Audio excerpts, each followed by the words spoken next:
For the fourth straight year, it's the Alouettes and Argos for the right to represent the East in the CFL's Grey Cup. The difference, the setting is Toronto. Every play, we gotta take it. They ain't gonna give us. This is it, Eastern champions right here, baby.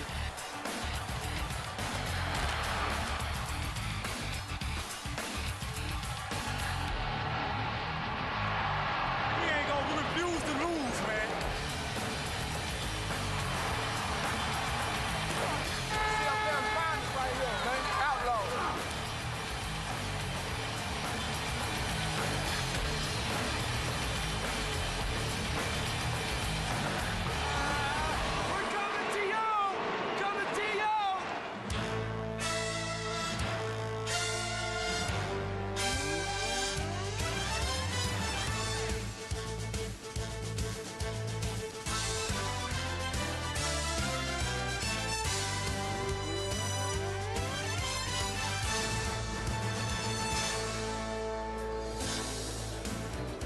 A huge welcome to the Scotiabank East Championship from the Rogers Centre in Toronto, where the Argos host the Montreal Alouettes. For the past 3 years, Argo fans have traveled to Quebec to see the Double Blue in the Eastern Final. Now they get home field and the role of favorite in yet another showdown against Don Matthews and the Alouettes. Hi everyone and welcome to the CFL on CBC. Today, a battle of two future Hall of Fame quarterbacks. The ageless wonder, Damon Allen, against AC of Montreal, Anthony Calvillo. Yeah, Damon Allen, he stayed healthy this entire season, which was huge. He threw for over 5,000 yards, threw for 33 touchdowns, second in the CFL, only to Anthony Calvillo. And I think, ironically, he had his best football games against these Montreal Alouettes. His yards per game were up against the Alouettes, and also his touchdown-to-interception ratio, 9 touchdowns to 3 interceptions. Conversely, Anthony Calvillo had a tremendous season also, threw for over 5,500 yards. His 34 touchdowns were first in the CFL. He again had 4,000-yard receivers. But when you look at what he has done against the Argonauts, his yards per game are down as far as throwing the football, and his touchdown-to-interception ratio, he only threw 3 touchdowns in 3 football games against the Argos, and then threw those 4 interceptions. So 2 tremendous quarterbacks, but vastly different results when they play each other. Now let's check your game notes, the Gillette game notes, and a different song theme to this. For sure, it's got a music theme this week. Alouettes on offense, a little Guns N' Roses. Show some patience. Time of possession will be key. Balance the run and the pass today. Defensively, a little Bruce Springsteen, cover me. If they don't cover these Argo receivers, starting in this first quarter, it's going to be a long game. It's going to be a track meet. We look on the flip side with the Argos offensively, born to run. I really think Jeff Johnson is going to play a huge part of this football game, either running the football or catching it out of the backfield. Defensively with these Argonauts, anticipation. I think Orlando Steinhauer and Cliff Ivory are going to play a big role in today, anticipating what Anthony Calvillo is going to do with the football. Well, the roof is closed over the Rogers Centre, guaranteeing ideal playing and viewing conditions, and plenty of noise from the 40,000 plus. On one sideline today, a 26-year CFL veteran, the winningest coach in CFL history, 13 playoff victories, 5 Grey Cups as a head coach, the one and only Don Matthews. Across the field, a former player for Matthews in Toronto, now the field boss, hoping to lead his team to a second straight Grey Cup win, the one they call Pinball, Mike Clemens. Turn around, Mike, and let's get a shot of that big smile. This is the 4th meeting of the year between the Als and Argos. Toronto have won 2, including a 49-23 rout in Montreal. Matthews refers to that as ancient history. History certainly favors the Argos. Toronto have hosted 3 division finals in the 90s, and they've won all 3.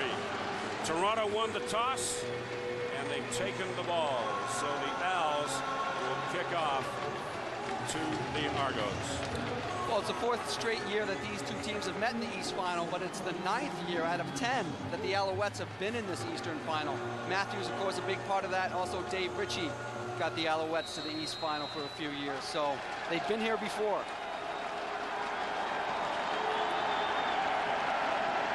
The Scotiabank East Championship is underway.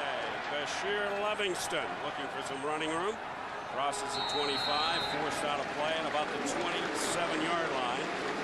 Eric Lapointe downfield for the Owls to push the ever-dangerous Livingston out of bounds. There's Kent Austin, the offensive coordinator. Last words for Damon Allen. Yeah, our panel mentioned it pregame. Ken Austin has had a lot to do with Damon Allen having his best year ever in his 21-year career. He's a lot more balanced, a lot more patient with the football, and I think the addition of Jeff Johnson definitely gives him another threat as far as passing and running the football. Argo is starting from their own 27, 1st and 10. Keep it on the ground. Jeff Johnson looking for running room outside. He's got some, and he's forced out of bounds by Kelly Malvo.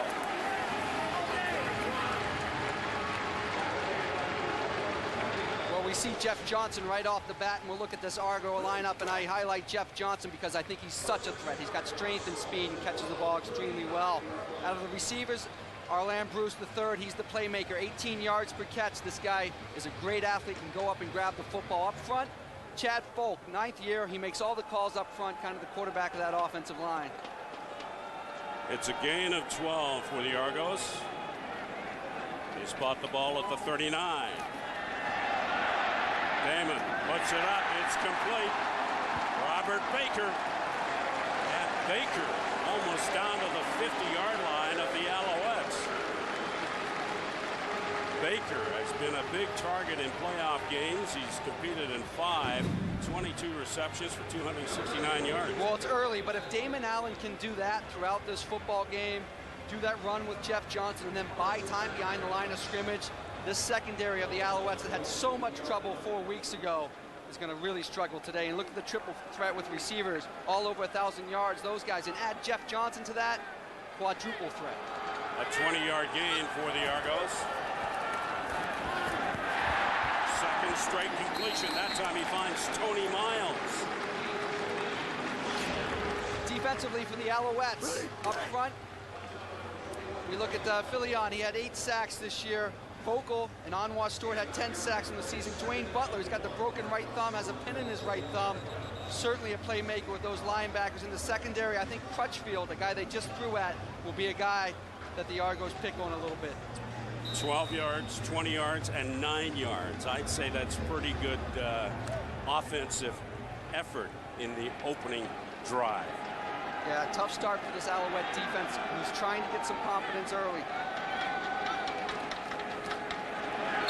Allen with the quarterback sneak. He'll have the first down inside the 40-yard line of the Alouettes.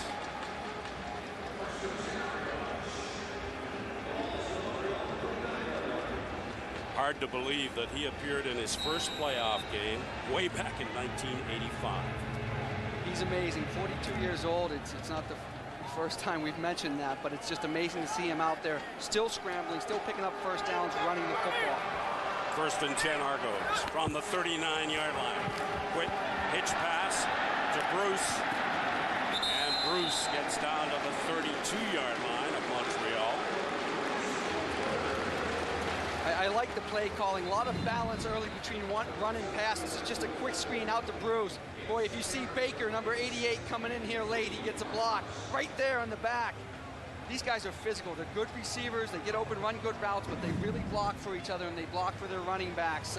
It's a great group of receivers. This is something the Alouette training staff and coaching staff did not want to see. Ricky Bell down on the turf. And I'll tell you what, you hate to see an injury this early, especially in the Montreal secondary, but I think that's the direct result of Robert Baker coming back and making that block. No score, opening quarter. Scotiabank East Championship in Toronto. Feet obviously being looked at by the training staff. You see, he's making the tackle on Arland Bruce, and his own player, Crutchfield, gets driven into him by Talbot there. Again, these Argonaut receivers downfield. You see Baker in the background with a great block, and then Crutchfield being blocked by Talbot drives him right into Ricky Bell. There's Ricky Bell, and there's his replacement. Matthew you crew. 2nd and 3 for the Argos from the Alouettes' 32-yard line. And there's a little anxious movement on the part of the Argos there. Bernard Williams went before the snap. Jake Ireland, the referee today.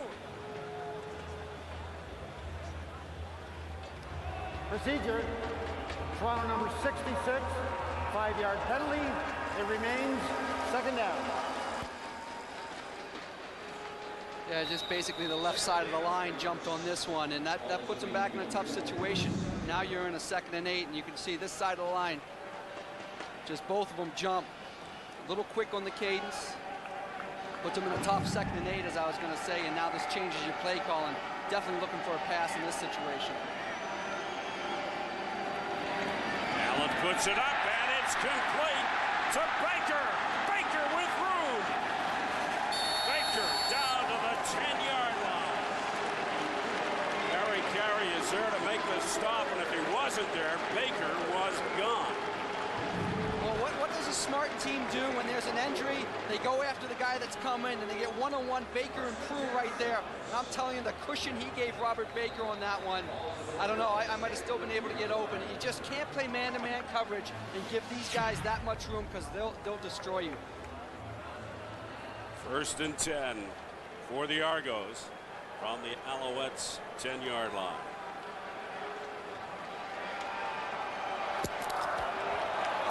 Allen puts it up, and he's not going to get in. Baker was stopped at the 2. Damon Allen has an awesome number of weapons, and he has used them all in this drive. Yeah, great play calling, but this is a very bad sign if you're an Alouette fan or you're playing for the Alouettes today, because guys are running wide open. There is nobody around him until he gets near the end zone, and they're trying to play man-to-man coverage because they're in that red zone, that scoring area where you like to bring some pressure, and you have to play man-to-man behind it. But boy, you got to match up and be within 5 yards of your receiver, or it's going to be a long day. 2nd and 2 for the Argos. They give it to Johnson.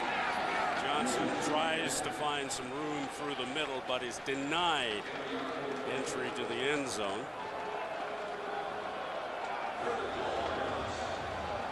You can just see the wheels moving in the mind of Damon Allen. Yeah, I may look for a little variety on this next play, because how great Jeff Johnson is, he is not a back for 2nd and 1, 2nd and 2 to just drive it up in there. He likes to get outside, use his speed. They talked about the Millington injury. Sean Millington was perfect for this type of situation, but you may see more creativity now that Millington isn't in there. The play is in from Kent Austin. Argos, 3rd and 1. Little movement there. Allen sneaks through. We don't get an indication yet. It could be offside against the Alouettes. And there's the signal. Touchdown, Toronto. Damon Allen on the sneak.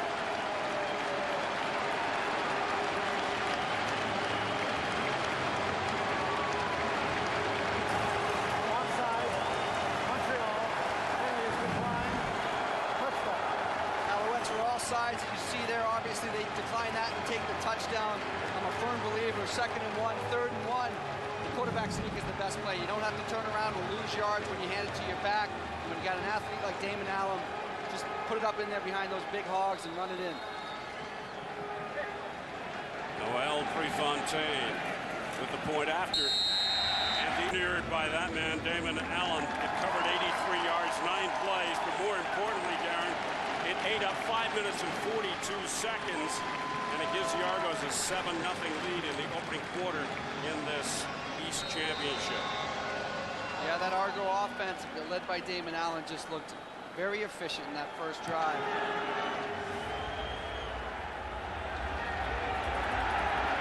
And they worked a reverse, or tried. Kerry Watkins was a good fake, but the Argos weren't buying. It was actually a great fake, and it kind of looks like if they had given him the football, he had one guy to beat. So, you know, you plan these things up maybe for them to react to it. And when they don't react, you kick yourself because you didn't hand it off. Well, it's time for Anthony Calvillo to go to work. A superb passing offense. 4 1,000-yard receivers to go to. 1st and 10 Montreal. And that ball is tipped. Jonathan Brown got in there and got a hand up. Yeah, I was talking with Anthony Calvillo yesterday. He thinks the way to beat these Argos is to throw to the sidelines and get your receivers to the sidelines. They're trying to do it here. They had a receiver open, just got deflected at the line of scrimmage. The slot backs, which are the strength of the Alouettes, Terry Vaughn and Ben Cahoon, are going to have a tough time because this Argo defense shuts down slot backs. 2nd and 10 from their own 28. Calvillo with time, looking for Watkins. Incomplete. Well, as they did a quick 2-and-out, here's Montreal's offense, and I think Robert Everett is going to have a big game today. He didn't touch it there, but balance and patience, again, is going to be the key. Ben Cahoon, just a tremendous 100-yard game last week against Saskatchewan, needs to get involved. And, of course, up front, Brian Chu is back. He didn't play in the game October 22nd when they got smoked by the Argos in the Big O. 2-and-out brings on the punter, Damon Duval. Livingston stops short of the 50-yard line. Gary Carey is down there to make the stop. 40-yard punt and only a 3-yard return from one of the best in the business. Well, there's Damon Allen in that first drive. Here's pretty much the anatomy of that first drive. He picked them apart. Quick pass out to Arland Bruce. Picked up a nice 8 to 10. Again to Robert Baker, who he hit twice, Robert Baker, and he was wide open, and then they push it across with the quarterback sneak from the 1-yard line. It was, as I said, a very efficient drive. And again, not the big play from the Argos, but being patient, hitting the underneath routes, getting your matchups that you want. Toronto's 2nd possession, 1st and 10 from their own 50. Allen now 5 for 5, completes that one to Talbot. It looks like it was incomplete, actually his first incompletion. And interesting on this play, Alouettes played a lot of man-to-man on that first drive. What do they do with an empty backfield, meaning no backs left in the backfield? They went back in the zone, and that may be something that they check to. When Johnson comes out of the backfield and there's no backs left in the backfield, they may check to this zone coverage. Work that time might have confused Damon Allen a bit. This Montreal defense, very much a work in progress. They've made a lot of changes. 2nd and 10 Argos. Allen bought some time with the punt. Doesn't get the necessary yardage for the first down. Well, this is a nice strategy by the Alouettes. What they do this time, they show blitz pre-snap. Looks like a lot of people are coming, and if you can see that, then at the last second, they all bail out. You can see the linebackers bailing out, and then they play a zone, and that confused Damon Allen. They didn't see anyone open. He had to tuck it and run, and they stopped him short of the first down. 3rd and 2 brings on Prefontaine.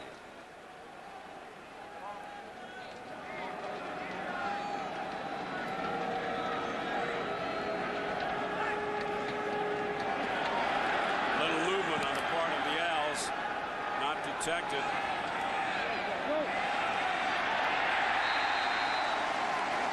Good downfield coverage by the Argos. Landry nowhere to go. 44-yard punt and only a 2-yard return. So far, special teams not a factor. Well, it's not a factor, but the Argonauts are so good on special teams. You saw that they had the delay snap on their punt team, knowing it was 3rd and short, that if the Alouettes jumped, they would get the first down, and they almost did jump there. They almost got him off sides. Then they kick it to a dangerous returner like Ezra Landry, and then they stop him within his 15-yard line. Argonauts very strong special teams-wise. Owls down by 7. 1st and 10 from their own 12. Edwards. And nowhere to run.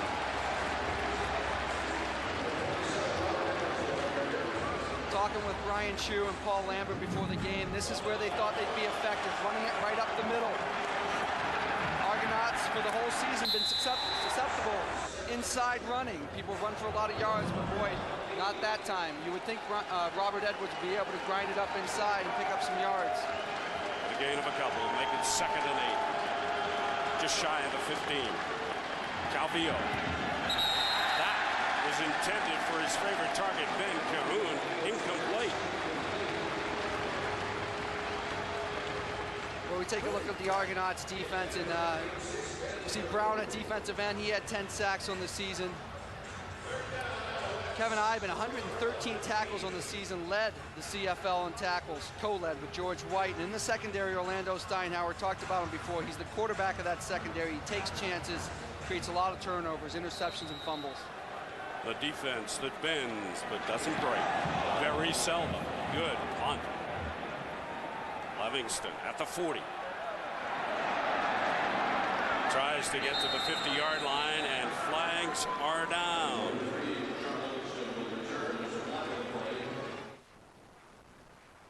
Closed captioning is brought to you by Subway Restaurants. Subway, eat fresh. 5:59 to play, opening quarter. Sure, Livingston and the Argos with a 7-0 lead. 10-yard penalty, first down. The call against the Argos.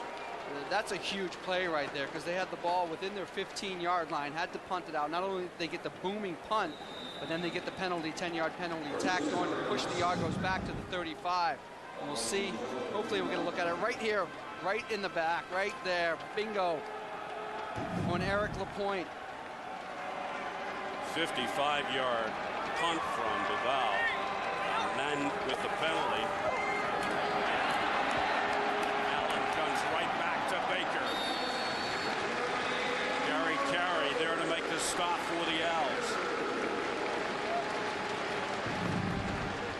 Well, now Damon's seen a series where he saw the zone coverage. Now he knows their zone, so they run a zone pass. And Robert Baker just sits in the soft spot of the zone, catches it at 5 yards. And what they do so well is they get that extra 5-10 after they catch it. He picks up the first down.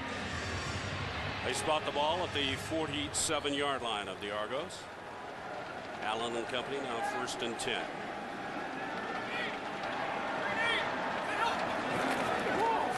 Jeff Johnson. Johnson up across the 50-yard line. Ricky Bell in for the tackle. You see Jeff Johnson, when he gets the football, I tell you, he wants to scoot outside one way, left or right. He wants to get outside as we look at his rushing yard stats. But he's so effective when he can turn that corner. Nothing inside. With his speed, he tries to get outside and break it. And once he breaks contain, he can just fly up that sideline. John Avery very close to coming back, but not fit enough to play in this Eastern Championship. Allen has time and will keep it himself, and he's just short of the required yardage. But he had a lot of time. Yeah, he had a lot of time, and again, he buys that time. They have to drop back to cover these guys, so he's got a lot of time to think about it and a lot of time to step up and make decisions and get his receivers open. Here he thinks he can tuck it. He's only about a yard and a half short. Interesting to see what they'll do. Looks like they're going to punt it away. Well, obviously Pinball Clemens not in a gambling mood at this point in the game. 3:55 to play, opening quarter, and the Argos have a 7-0 lead. They've sent on the punt unit, so Prefontaine will get this punt away from his own 45-yard line.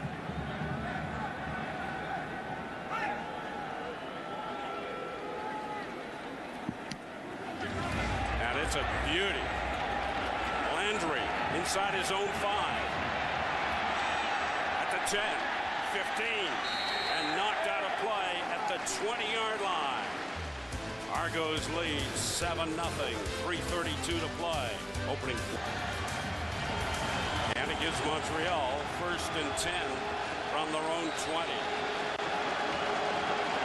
Anthony Calvillo 0 for 3 in the passing department.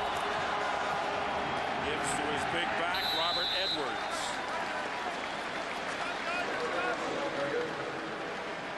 Little trouble early for these Alouettes to establish a running game, which they thought they could do. Not finding the holes in the middle of that Argo defense. need to get Edwards on track. He can be such a force. He can bang out 6-7 yards at a pop, but he's just not doing it yet against the Argo defense. We asked Don Matthews yesterday if he would run Edwards a lot, and he said that's up to AC, his quarterback, Anthony Calvillo. 2nd and 8, flag down. Cahoon was there, but it's incomplete. And it looks as if the Montreal offense may be offside. See what the call is, but Calvillo's short. He's trying to be too perfect with all his passes, and they're skipping in right before the receivers. Offside. Montreal number 87. That penalty is declined. Third down. Let's look up top here. Yeah, both of them up there, all sides. Both slot backs up top were off sides. And again, Anthony Calvillo, as I said, he tries to be maybe too cute against this Argo secondary to throw the perfect pass where no one can get to it. It's skipping right before it gets to his Alouette receivers. Duval with the punt. Not as good as his last one.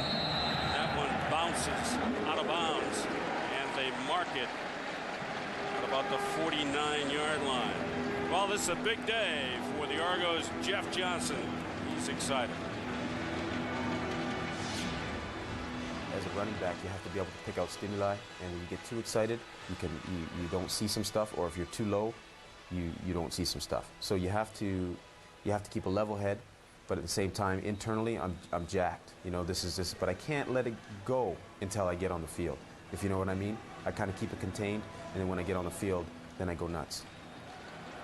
A great story for the Argos, undrafted. Got a phone call from Ronnie Lancaster in Hamilton, and that's how he began his career. He's now very much an Argo. Allen to pass. And Bruce. And Bruce down inside the 45-yard line. Again, they're utilizing the quick screen, and any offense, and Ken Austin, I know, is huge on this, is get yourself in a second and manageable situation, 2nd and 5, 2nd and 4. And these plays, with how much room the Alouette defense is giving them that 5 or 6 yards per play to put them in a 2nd and 4, 2nd and 5 situation. Look at that.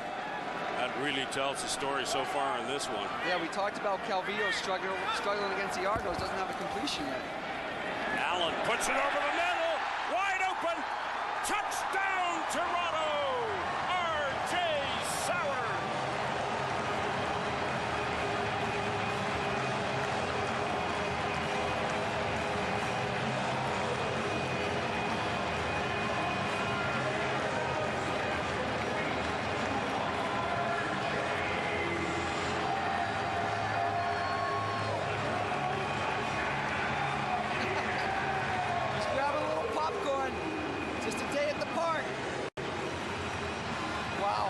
Argo receivers are running wide open against the Alouette secondary, just as they did in the October 22nd game, coming right at you in your living room, nobody around them.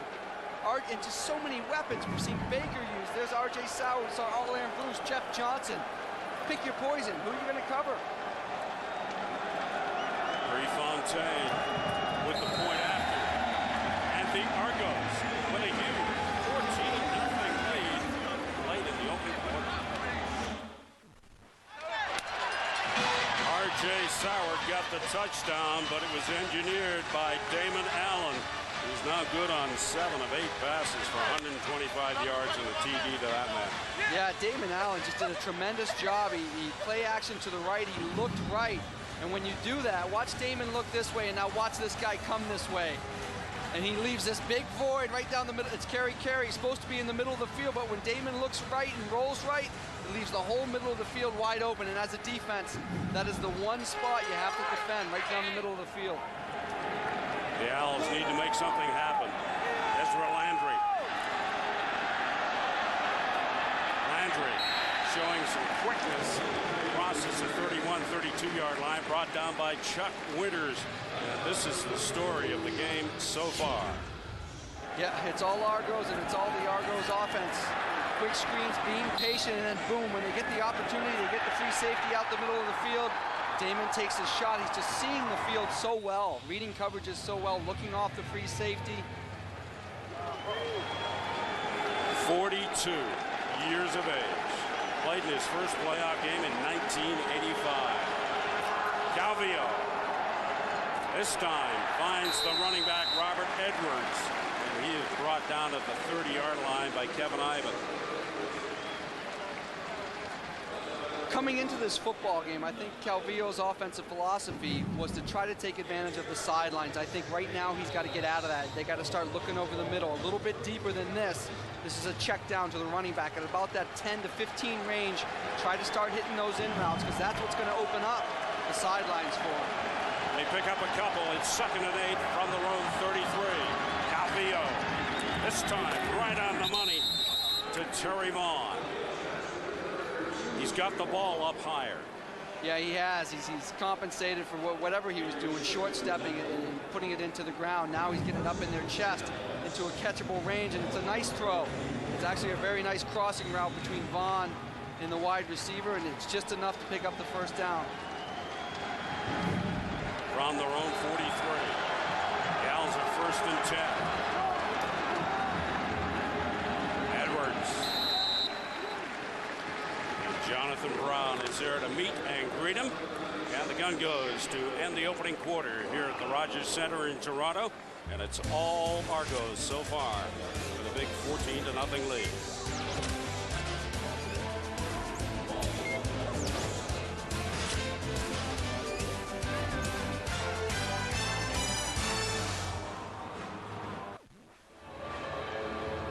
They were hoping for a crowd in excess of 40,000 here in Toronto this afternoon for the Scotiabank East Championship. The stats from that opening quarter. Well, very lopsided. Would you expect Calvillo to only have 12 yards passing in a quarter, and Damon Allen 125, 7 first downs to 1, a time of possession 10.5 to 4.5. I mean, it's just total domination by the Argos at this point. But yet, all right, it's 14-0. Alouettes get something going, put up a touchdown. It's 14-7. It's game on. And let's not forget, this is the CFL. Anything can happen in the CFL, especially with Anthony Calvillo and those weapons he has at receiver. 2nd and 6 for Montreal. And they're at their own 47-yard line.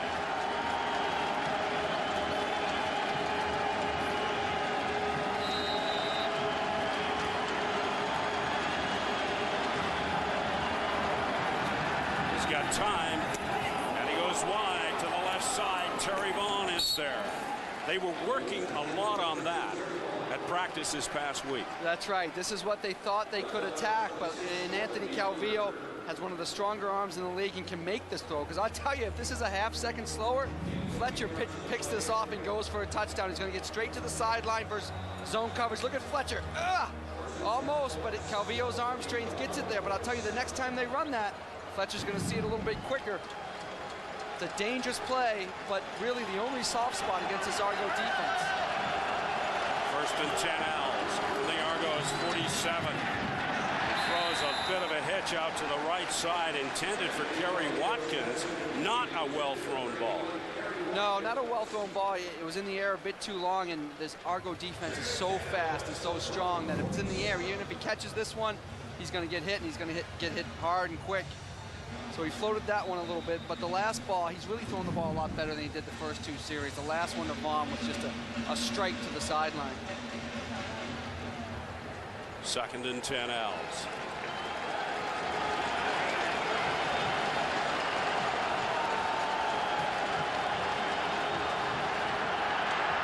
Under pressure, but he gets out of the pocket. He's got a lot of room, but he comes up short of the first down, depending on where they spot him. They gave him a great spot because he hit and then he skipped, and they gave him that extra skip spot. You hear the fans in the background booing a little bit. I thought they gave him just an amazing spot if you're an Alouette fan. Look, they're giving him the first down. They gave him the bounce. Yeah. Watch Anthony as you know, he's smart, he's patient, gets a little pressure, steps up. Now he's going to try to pick it up with his legs, and he bounces a little bit when he hits here. There, and then he gets the slide, and he actually, if you're going to give him those yards, you might as well call it a fumble. But, hey, move on. Good mark. Let's go. First down. From the 37. Good play action action fake from Calvillo that time. Complete to Fyron Anderson. He picks up 4 or 5.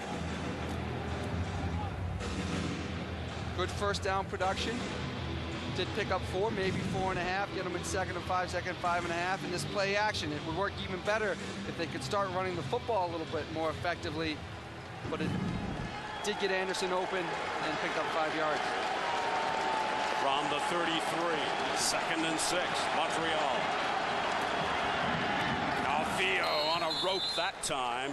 Complete to Dave Stala, the SMU grad, who's playing with a turf toe, very tender toe. Now this is what you have to do against the Argo defense. These are tough completions. He's well covered by Adrian Smith. It's a quick slant route. It's going to be you see how quickly Ivory closes. The same with Adrian Smith.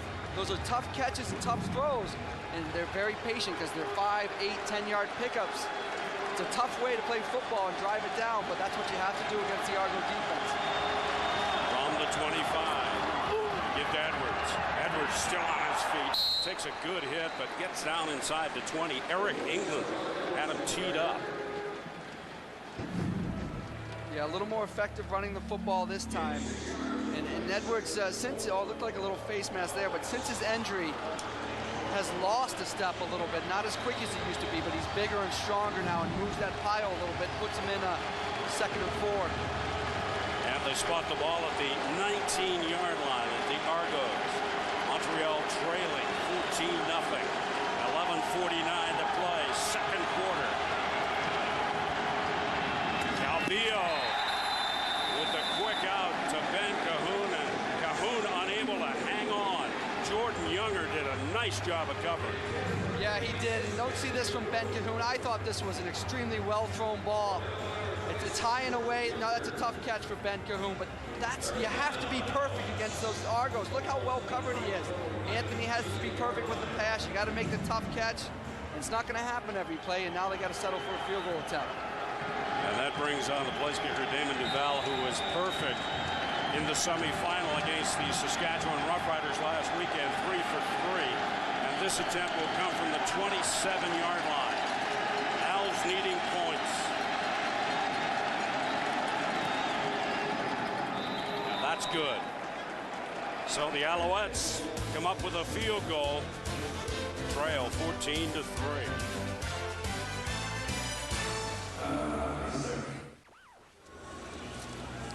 And back at Rogers Centre in Toronto, 14-3 for the Argonauts over the Alouettes, with CFL legend Russ Jackson, who is the chair of the Vanier Cup.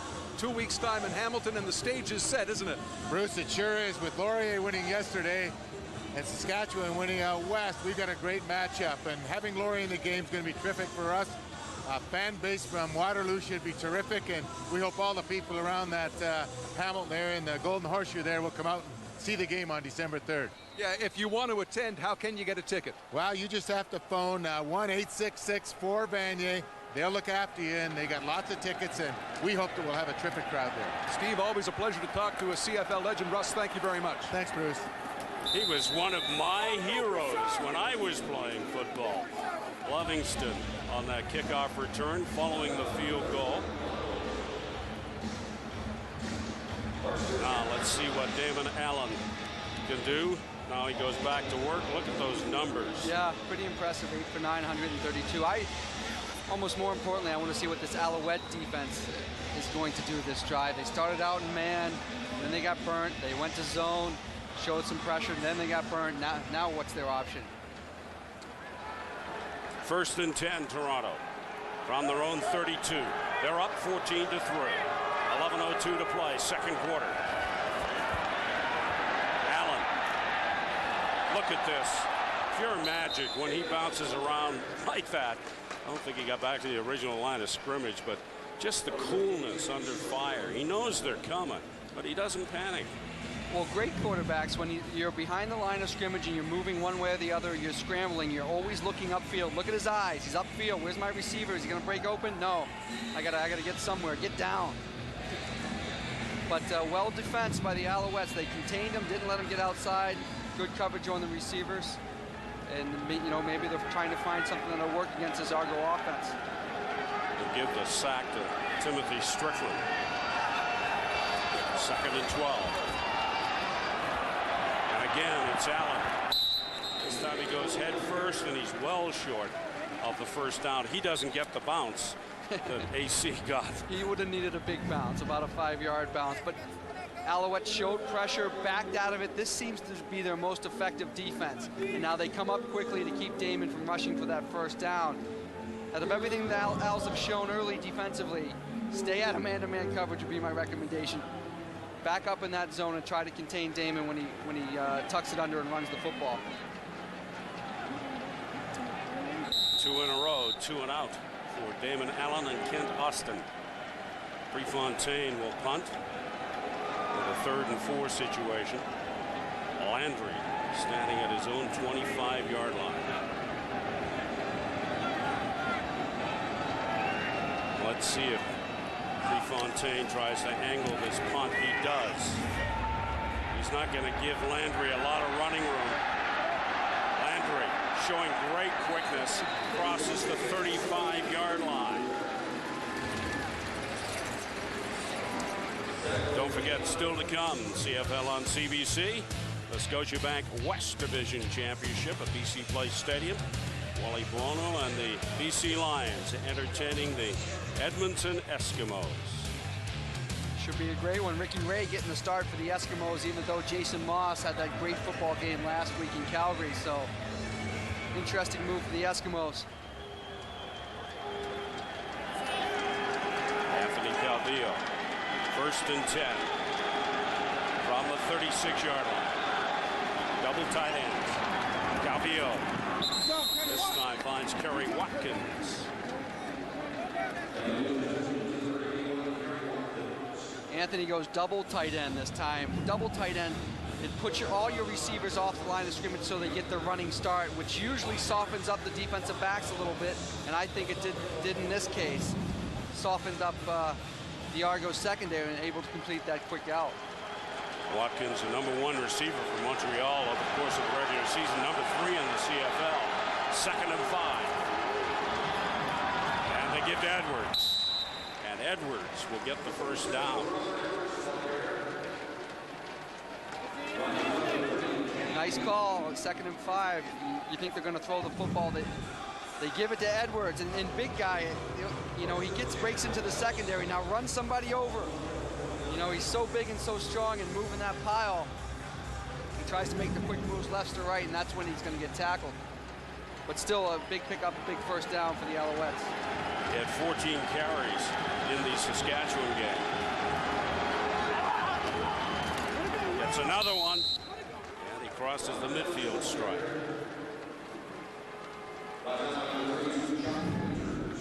This is what Paul Lambert and Brian Chu were talking about before the football game. Run it right behind us. He's best when he's running up the middle and he's moving that pile.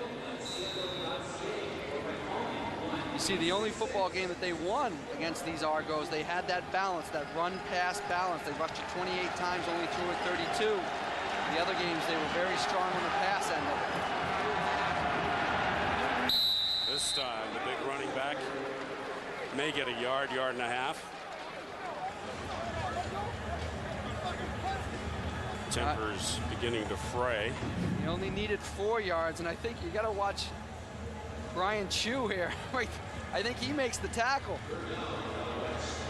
Edwards, realizing that, still thought he could get up and run the football.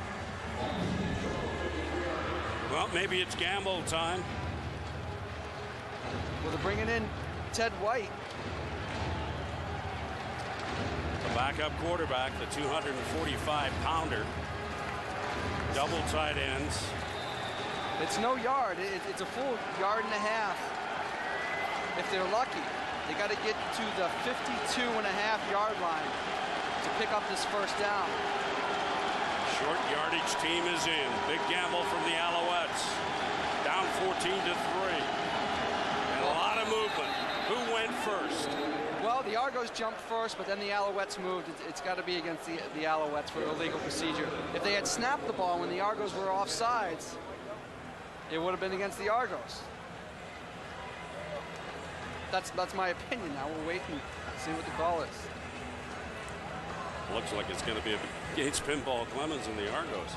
Or he's trying to push the Argos back, but I'll stick to my first First call, I really think it's got to go against the Alouettes. Because on defense, you're allowed to get back on side if the ball has not been snapped. And the Argos are indicating it's against the Als. Illegal motion against Montreal. And watch the Argos start to jump first. Okay, they're gonna go when but now they all stand up. Look at them all stand up, and where's the ball? It hasn't moved. Ah, that's a shame. Procedure. Montreal number 57, 5-yard penalty. It remains third down. How can they pick on one guy? They all jump. If Brian Chew had snapped the ball when the Argos were all sides, it would have been against the Argos. They would have picked up the first down. Scott Flory is singled out as the guilty party, but you're right. A lot of Als moved prematurely. So that brings on Damon Duval and the punting team. Livingston alone at the 15.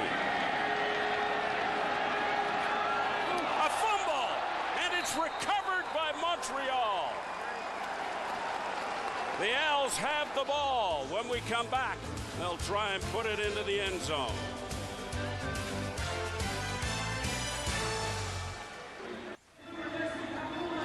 Eric Lapointe, the man of the moment for Montreal, with a fumble recovery. Yeah, watch Eric come from the left part of your screen, number 5. Only 4 special team tackles on the season. Oh, but that's a huge one, and Jeff Piercy jumps all over it, gives him field position at the 28-yard line of the Argos. Calvillo, complete to Watkins. Watkins stopped just short of the 25-yard line by Jordan Younger. Against most guys, you complete this ball, you make a quick move, and you pick up 10, 15 yards. Against the Argonauts, they tackle so well and they close on the receivers so quickly. They hold it to a short pickup of 4 or 5. And they spot the ball at the Argos 24, where Montreal now 2nd and 7, trailing 14-3. Calvillo with a good pass, complete to Vaughn. And Vaughn gets the first down inside the 15. Clifford Ivory there to make sure he doesn't go any further. This is amazing. The Argos bring all this pressure. Watch these guys. They're all going to come. And usually you look for the middle of the field to throw, but with Anthony Calvillo's arm, they run an out route against pressure. Most teams don't do that. They run it in or try to get down the middle of the field. Right on the numbers of Terry Vaughn, and they pick up the first down. Calvillo had a rocky start. He was 0 for 4 at one point. Ball at the 14.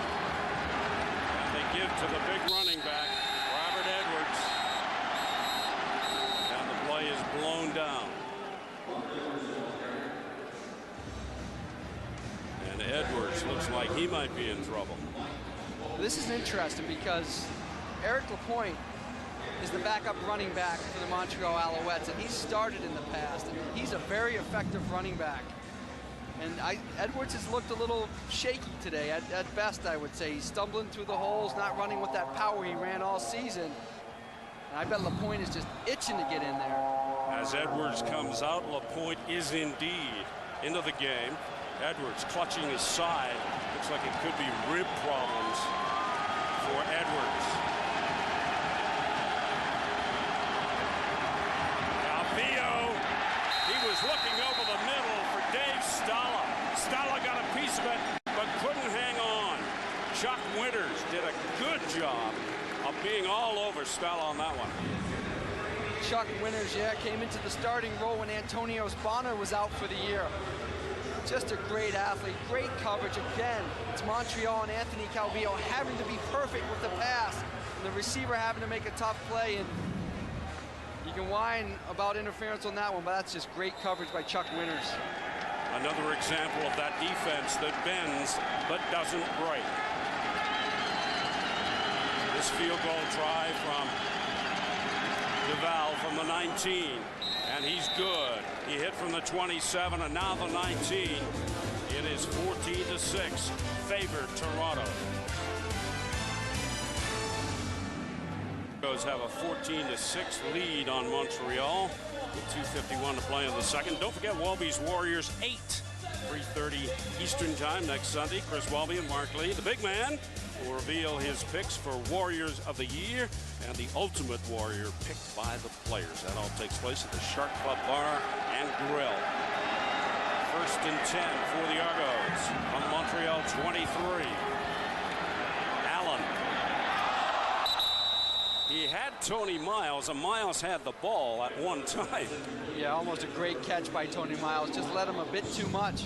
It's tough to figure out how far to lead these guys, especially a guy like Tony Miles. He has so much speed. Almost made the catch, but laying out, it wouldn't have picked up that many yards anyway. So Allen will get to do it again, 2nd and 10, again from the 23.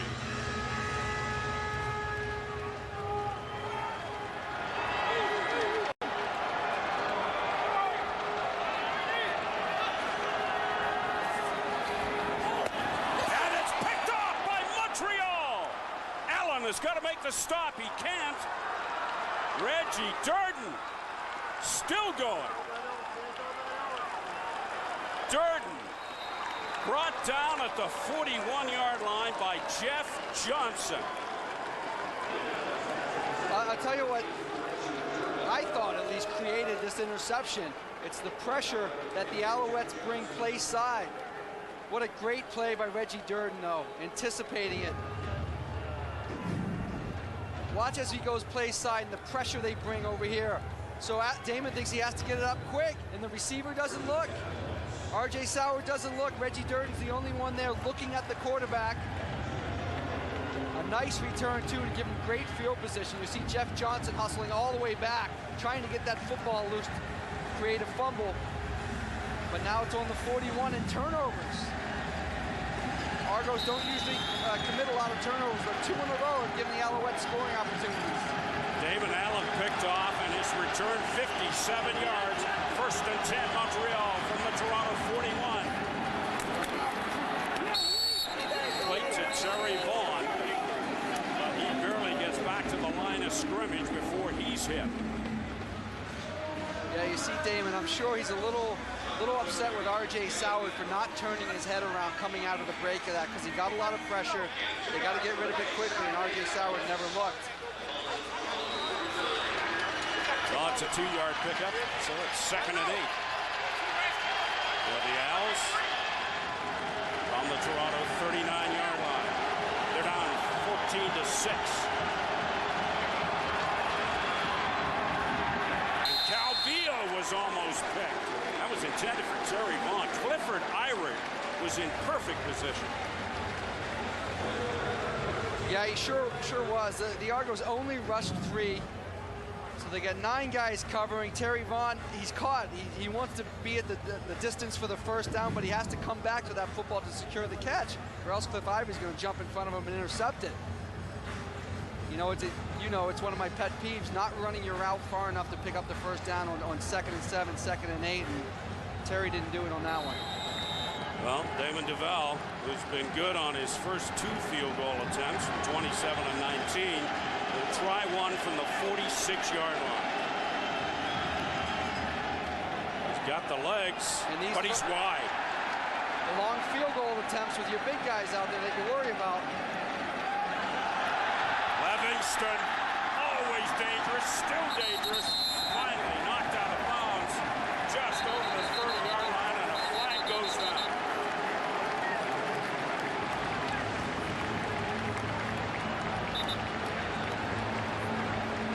Well, Coach Clemens was talking about it yesterday. They thought they had a big opportunity on a long field goal attempt. They thought the only guy that could really make a tackle would be Ben Cahoon, the holder. And they were effective on that one, and if we see the penalty late, the big guys just can't make open field tackles against a guy like Bashar Livingston. Picking up some nice blocks. And then that late hit right there by Ben Cahoon, the one guy they thought could make the tackle. Unnecessary roughness. Montreal number 86, 15-yard penalty. 1st down. It was that hit right there, the 2nd hit on Livingston from Cahoon. Oh, I can't believe they didn't call the retaliation. If we ever get another look at that, Livingston took down Cahoon with a headlock. So that moves the ball out just over the 45-yard line when the Argos are 1st and 10. They lead 14-6, 1:35 to play, second quarter. Allen coming off an interception. Has time, but nobody there, not even close. What was he thinking? Well, he got pressure from Ed Fillion, so he's probably trying to think, I got to get rid of this before this guy drills me.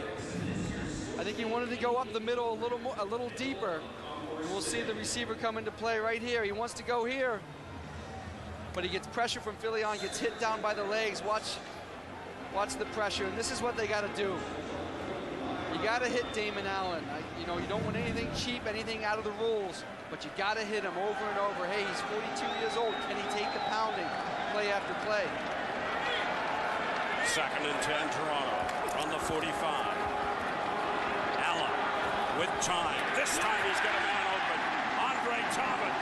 And Talbot ridden out of bounds inside the 35-yard line by Ricky Bell.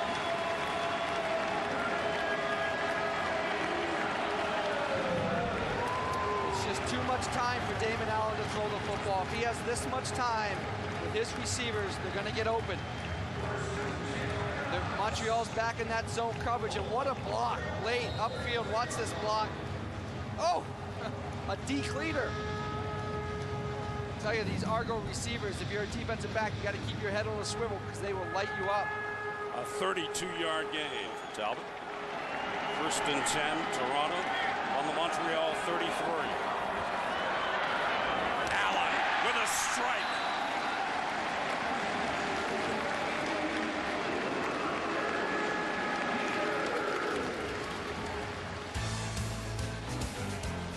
Don't forget, coming up at halftime, history of excellence, Jerry DiTullio. Highlights and analysis with the panel who are standing by at BC Place Stadium in Vancouver. Damon Allen has to take another hit on this one. Ricky Bell comes in late. He throws the strike. And they pick up the 1st down, but I really think that those type of plays, play after play, hitting Damon Allen will affect him come into the second half. Baker, 5 receptions for 79 yards so far in this game. He has a great history in the playoffs, and he's coming through once again. Might call him Mr. November. Timeout. Toronto. Please reset the game clock to 56 seconds. And they weren't quite comfortable with the set they had out there. And actually, I think it was R.J. Soward coming to Damon Allen and asking for the timeout. We're under a minute left in the first half. Argo's definitely looking to get a touchdown, not wanting to settle for a field goal, so they're trying to be sure about their alignment and what play they're going to call. Is it possible that the ageless wonder, the 42-year-old Damon Allen, might be feeling the effects of a couple of hits? I think for sure, and as he starts to get more and more of those hits, it's going to be tougher and tougher for him to get up off the ground and come back for the next play. 1st and 10, Toronto from the 22. Allen under pressure, buys some time, leads to Baker. Baker down inside the 15-yard line. Crutchfield there to make the stop. Well, it's a little unfair. Damon has eyes in the back of his head. I don't know how he does it. How does he know Strickland's coming on that one? I guess 21 years of experience. It's something you can't teach, but the great quarterbacks have always had it, that sense of knowing. I mean, look at the route running. They got two guys banging into each other, but fortunately for the receivers, the quarterback makes a play, spins out of a tackle, and is able to find them. 2nd and 2 Argos on the 14-yard line. Allen from the shotgun. Puts it up.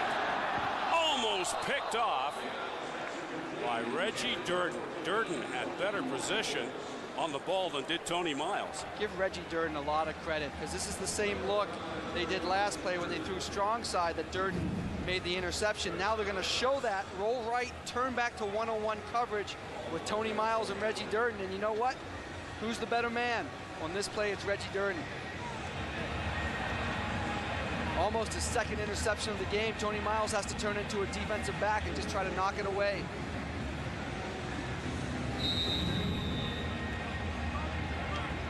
Well, that's going to bring on Noel Prefontaine. Been good on 7 of 10 field goal attempts in the playoffs, as long as it's 47 yards. Easy shot for him, but it's blocked. It's blocked, and it falls into the end zone. Flags go down.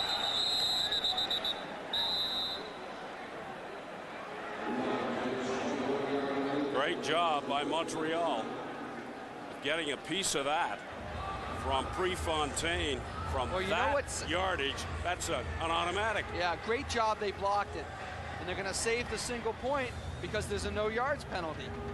So they don't even get the single point to make it 15-6, which would make it more than a touchdown deficit. At least that's what I think. They're going to straighten it out, and we'll see. Don Matthews indicating to his team that he'd like to receive the ball. He has an option.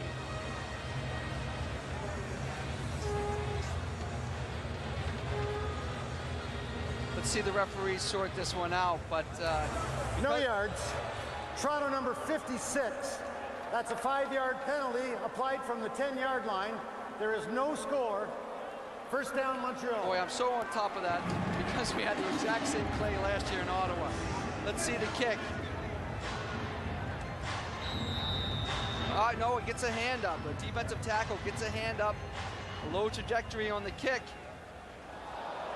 And now Montreal's thinking, let's get it out of the end zone. But fortunately, they got the no yards penalty, which got them out to the 15 anyway. So an opportunity missed for the Argos. Unable to cash in on being that close to the end zone. Score remains 14-6. Looks as if Anthony Calvillo is just going to run out the clock. And that he does. He takes a knee. So what looked like a rout early in this game for the Toronto Argonauts, a repeat of the last time these two teams met in the regular season in Montreal, turns out to be a better game, thanks in large part to the Montreal defense. Yeah, 2 turnovers and a block kick have kept Montreal in this game. Bruce? Thank you very much, Steve. With Coach Don Matthews. Coach, you trail by 8. Is there a sense, though, that you've weathered a storm here? Well, I think we've had our opportunities. We're still a little disappointed. Our offense is not moving the ball better, but we're going to go in and regroup and see if we can't fix that. Any update at this point on the status of Robert Edwards for the second half? Yeah, I believe Robert will not play in the second half. Coach, thank you very much. Good luck. That is Coach Don Matthews, Steve. 14-6, the Argos lead the Alouettes. Brian Williams and the CFL on CBC panel when we return.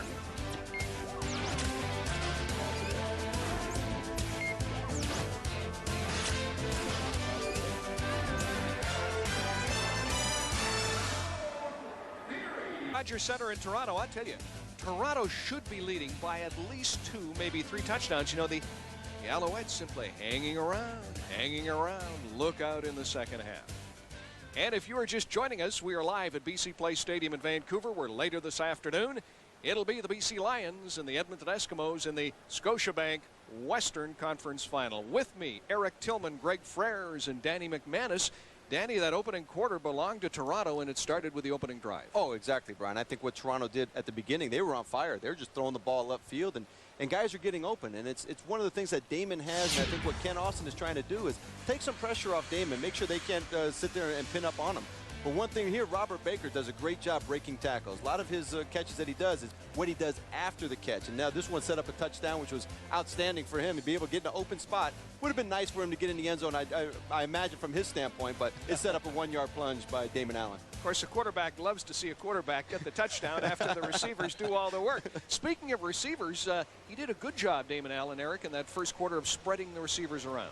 Well, Brian, he has so many weapons, and we saw evidence of that in the first half. You know, you get a veteran quarterback, he sees the field, he goes to the second and third receiver. Certainly R.J. Soward here on the play that's coming up. You see Damon move the safety. This is a veteran quarterback. He goes to the weak side post here, skinny route, hits him for 7, a dart Also a value of Jeff Johnson. Let's point him out, because with him playing a Canadian in the backfield, he gives them another American weapon in the receiving corps. Greg, I said Montreal's just hanging around, but you made a good point. They have missed a couple of great opportunities off turnovers. Well, key opportunities. They've been inside the 30 3 times. Had a huge opportunity with Bashar Livingston coughing it up onto the ground, and Eric Lapointe, great hit. Jeff Piercy scooping it up. But of those 3 times, they've only been able to get 2 field goals, and that is going to kill them. When they're inside the 30, they have got to get majors. Montreal's offense made it look so easy against Saskatchewan's defense last week, and that speaks to the strength of this Toronto defense. They are an amazing group, and they are forcing it to Montreal's offense, and they got to make some adjustments, like Don Matthews said at halftime. They're an amazing group. I know Prefontaine missed a field goal, but you talked about field position earlier. Prefontaine had Montreal nailed deep, especially in the opening quarter. Well, special teams is such an important part of this game, but particularly in playoff games in field position. And although they had the block at the end, they had them the first 2 possessions. I think they were the -10. Anytime you force a team to drive 95, 100 yards, certainly it's an advantage to your team. Briefly, guys, let's look ahead to the second half. I mean, I didn't think we'd be sitting here listening to Don Matthews say the defense was strong, the offense didn't play well. It's got to get together.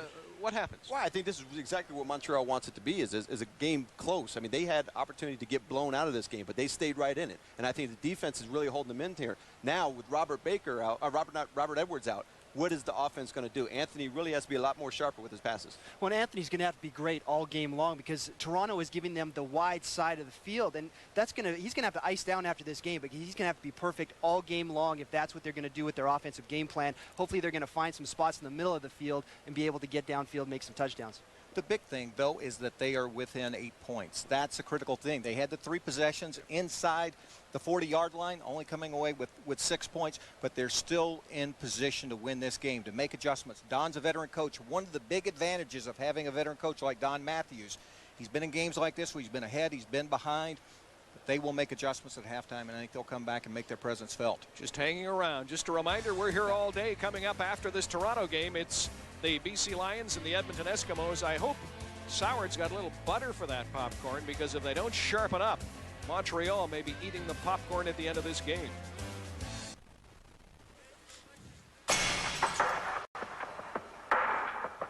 History of Excellence, brought to you by Nissan. The CFL has long been accused of not developing Canadian quarterbacks, and if it weren't for some key injuries, another Canadian quarterback may never have seen his chance. Jerry Detillieux, born in Laval, Quebec, joined Montreal in 1976. He languished there in special teams until the 1980 season, when injuries to the quarterbacking corps gave him the opportunity to showcase his talents. He used his scrambling ability to set up the passing game. Montreal quarterback throwing for 19 touchdowns that season, 5 in a game against Hamilton. Numbers that were good enough to win him the CFL award as Most Outstanding Canadian and the Eastern nomination for Most Outstanding Player. Jerry Detillieux's 1980 season is a mark of excellence that has not been matched by a Canadian quarterback since.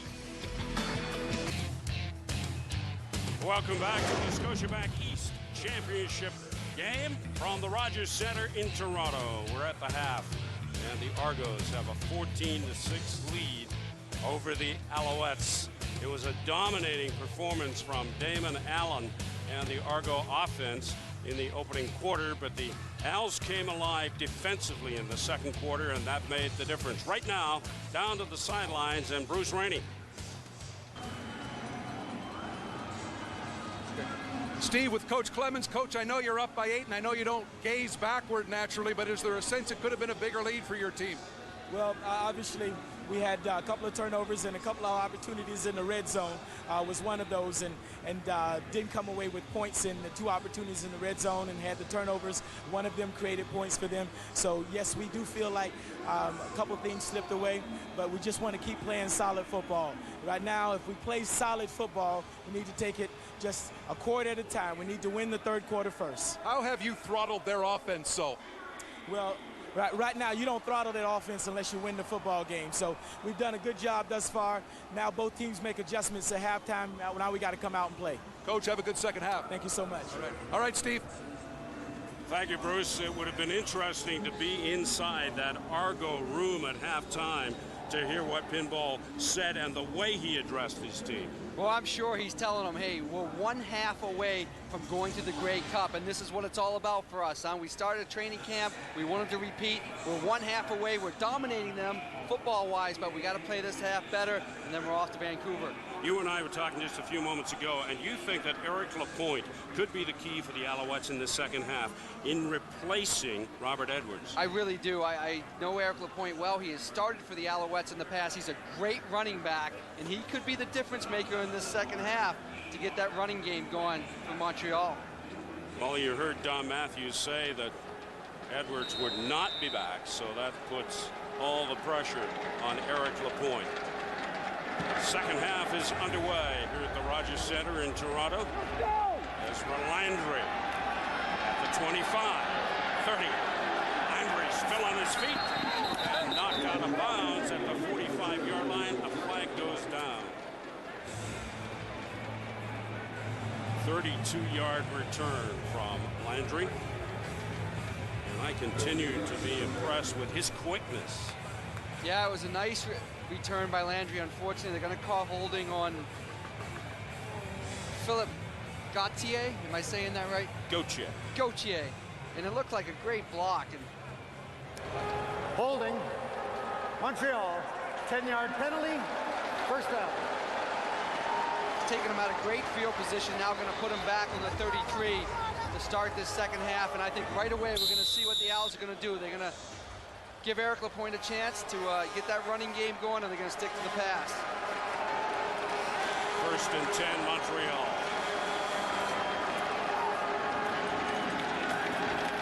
Cahoon receives that pass from Anthony Calvillo. There's the first half statistics, and you see it evened out a little bit. I think those turnovers certainly helped the Alouettes stay in this football game, but even moving the football, they were totally outplayed in the first quarter, but the second quarter they came back a little bit. Still 251 to 102 is total dominance by the Argos. And that was the first catch of the football game for Ben Cahoon. He's had a couple thrown in his direction, but not able to hang on. Well, again, back to that point, against this Argo defense, it's very tough to get the slot backs involved. They decided to take someone out of the football game. They usually can do it. Watkins, Cahoon, Vaughn, and Thyron Anderson all over 1,000 yards.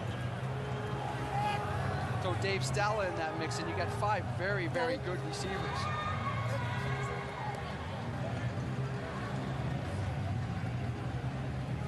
Ted White, the big man, coming in place of Anthony Calvillo, as he often does in a short yardage situation. He's a load. All he has to do is lean forward, which he does. Shows a little quickness, a little speed there for a big man. Gets the first down. Yeah, he runs that play extremely well, because you want to get it and give your offensive line just a quarter, half second to make a little movement and then dive forward. So good job by Ted White. First and 10 for the Alouettes, just shy of the 45-yard line. Double tight ends. Play action. Calvillo elects to pull a Damon Allen and pick up a couple of yards. You see Anthony Calvillo and where he's thrown the football today. Again, it's all been short. 4 for 8 going to his left, 5 for 9 going to the right. No big plays. It's just typical against this Argo defense. You can't make the big play. 9 for 17, 61 yards. But that's what they're going to have to do. You got to accept it. Hey, we can't get the home run against them. Let's run the ball well, complete the balls underneath, and move those chains. From the 48, second and 7, Owls. Calvillo with that throw to the right sidelines to Terry Vaughn, taken out of play very quickly, I believe just shy of the necessary first down yardage. Yeah, again, those sidelines where the Alouettes wanted to take advantage of. He's got to throw this ball a long way to get it out there. And the receiver just has to sit and wait. There's no coming back to this one. You sit and wait. And again, that Argo secondary, Adrian Smith this time in a hurry to come up and make that tackle to leave him 1 yard short. That is such a high-risk throw. It really is, because you can't really tell whether that defensive back is eyeing you and knows you're going to throw that. If he does and he gets the jump, as we see, they're just less than a yard shy, you know, that's going the other way. That's a touchdown right up the sideline. Another phone call here from Mr. White. Well, this is a big one now. It's third down. It's not second down. So do you punt? I guess that Mr. White's going to come out and try to, you're right at midfield. If you turn it over on downs, you're giving the Argos great field position. They have to get to the midfield stripe to move the chains. 3rd and 1, an early third quarter gamble for the Alouettes. They trail 14-6. And White will have the first down. He elected to go the right side that time, behind his offensive line.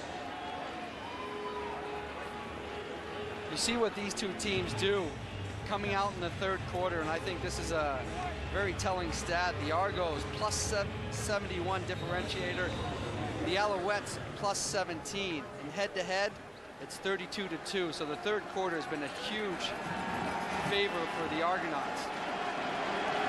The Owls keep the drive alive. 1st and 10 from the 54. Calvillo again with that long pass, and that time it was in and out of the arms of Eric Lapointe. Yeah, ball. Eric's got to catch this. They got to get to the sidelines. That's what they want to do, and definitely got to keep themselves out of 2nd and 10. You know, he hasn't been in there. I'm sure he's a little nervous. Bang, his first big play comes to him, and it's only about a 5-yard pass, but it's coming from 40 yards across the field. He's certainly got to make the catch if he's going to be the significant factor that you believe he's going to be. Yeah. In this second half for the Alouettes. 2nd and 10 from the 54. Calvillo up the middle. It's a home run. Oh, just shy. Ben Cahoon brought it down, and he stopped at about the 2-yard line.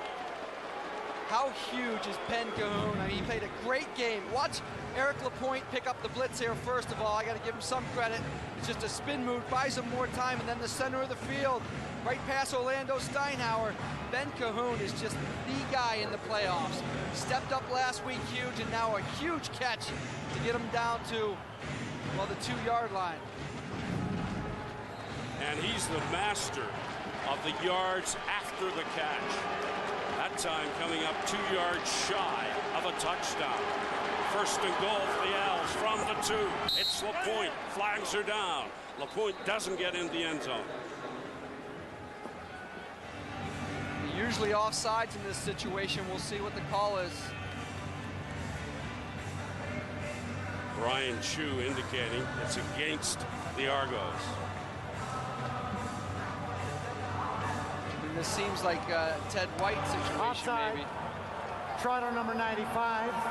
That penalty is half the distance to the goal line and an automatic first down. Well, they're bringing in their big team. I see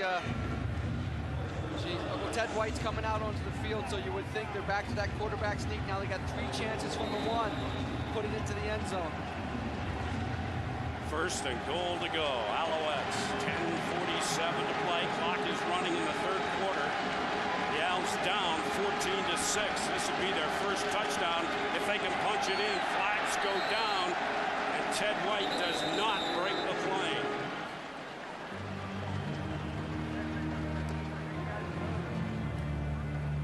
We'll see how they call this one again. It's a tendency for the Argos to encroach that 1 yard they're supposed to give them. Offside. Toronto number 95. Move the ball to what the you 1 tend yard to do. line. First down. Right there. He's got to be behind the goal line right there. If they're on the 1 yard line, your hands have to be behind the goal line. They lined up all sides on that one. So they'll get to do it over again. And again, it's White behind Chu. This time, White does not get in because the Argo defense held.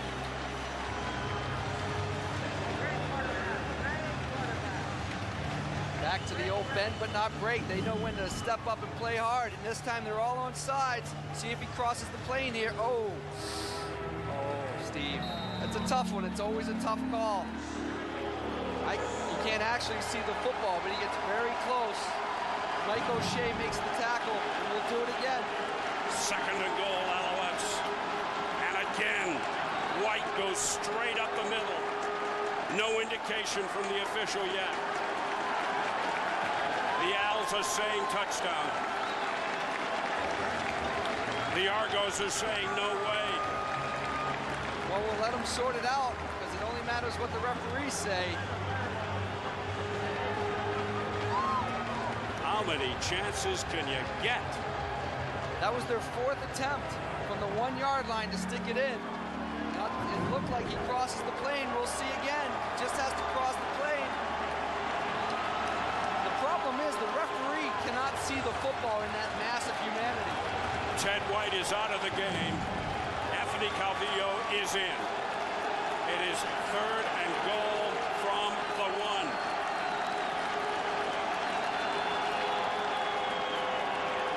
La Pointe, touchdown, Montreal! Well, that certainly quieted the crowd, and with an 8-point differentiator, it's going to make it 14-12. You think they would go for 2. But they take Ted White out of the game, and then they go to Eric Lapointe off tackle, and just great blocking up front, great lead blocking, untouched into the end zone. So the Alouettes, who seem to be out of this game early, have battled back. A couple of field goals and now a touchdown. 78 yards, 8 plays, resulting in the major score. Duval attempting the point after, and it's good. And we've got a 14-12 football game. The Argos on top by 2. A 1-point lead for the Argos in the 3rd quarter. And here's the touchdown. We're going to watch the great block by Tuck Benyu at end right there. That's the big block to turn him out. Usually a defensive end flips over to offense for short yardage. Just a key block to get Eric Lapointe into the end zone. The Valves kickoff to Livingston at the 20. And he's stopped at the 25-yard line. Patrick Dorvelis. Break this scoring drive down for us. Yeah, great drive by the Alouettes, highlighted by the pass from Calvillo to Ben Cahoon. I mean, who else would set it up? And then after so many cracks from the 1 and getting stopped, then they go off tackle with Eric Lapointe, who makes his presence felt fairly quickly in the second half. In the first half, Calvillo only had 61 yards passing. He had 68 yards passing on that last drive. But the Argos have the ball, 1st and 10 from their own 26. They're up by a point, 14-13. Get to Johnson. Look at how effective Damon Allen has been in the first half. You see he's throwing the ball a bit more upfield. 12 for 17, going a lot to his left, especially on the big play down the left sideline. But 12 for 17, 193 yards. He continues to be very effective against this Alouette secondary. 2nd and 4, Toronto from their own 32. Allen. Oh, what an attempt! In and out of the hands a couple of times from Talbot. Couldn't find the handle. Tough catch, but a well-thrown football, and it's this type of situation where if you got to go down for it, go down for it, secure the catch. Tremendous effort to stay with it. But he had 1st down yardage at that first point. If he goes down and just secures the catch, it's 1st and 10. So it's 2 and out for the Argos. That brings on Prefontaine. He'll get this kick away from his own 20. Landry standing just inside his own 30.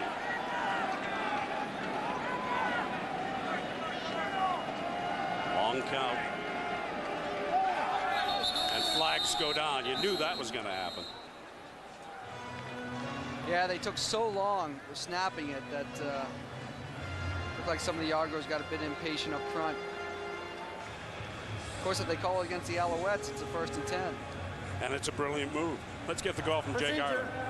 Toronto number 36. Yeah, so they pick it up, so it's down here. As we wait. Oh, yeah, right there, the right tackle. Just flinching a little bit. So Prefontaine moves back, and the punt will come from his own 15. Landry moves up to the 35. Not one of Prefontaine's best. It goes right out of bounds, and they'll spot it and around the midfield stripe.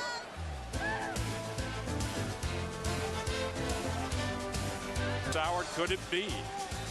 Calvillo, could it be Damon Allen? You vote. We'll tell you how you voted.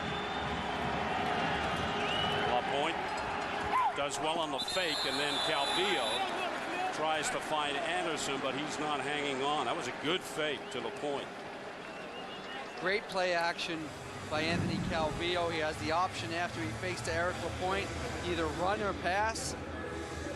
Sees Anderson wide open, puts it on the money. Boy, this is the East Final for all the marbles to go to the Grey Cup. Got to start holding on to that one. Do you get a sense that momentum has swung over to the Owls? Absolutely, no question. 2nd and 10, Montreal from the midfield stripe. Calvillo pumps once. He's going deep. He's got a man. Oh, in and out of the arms of Kerry Watkins. But a flag is down. At first glance, I agree with this call. Watkins was there. He's going to reel it in for the big play, possibly the touchdown. But we're going to have benefit of replays. Yeah, we'll see on the replay, but I was looking just at the angle the ref was looking who made the call. Pass interference. Toronto number 21. Spot foul. First down.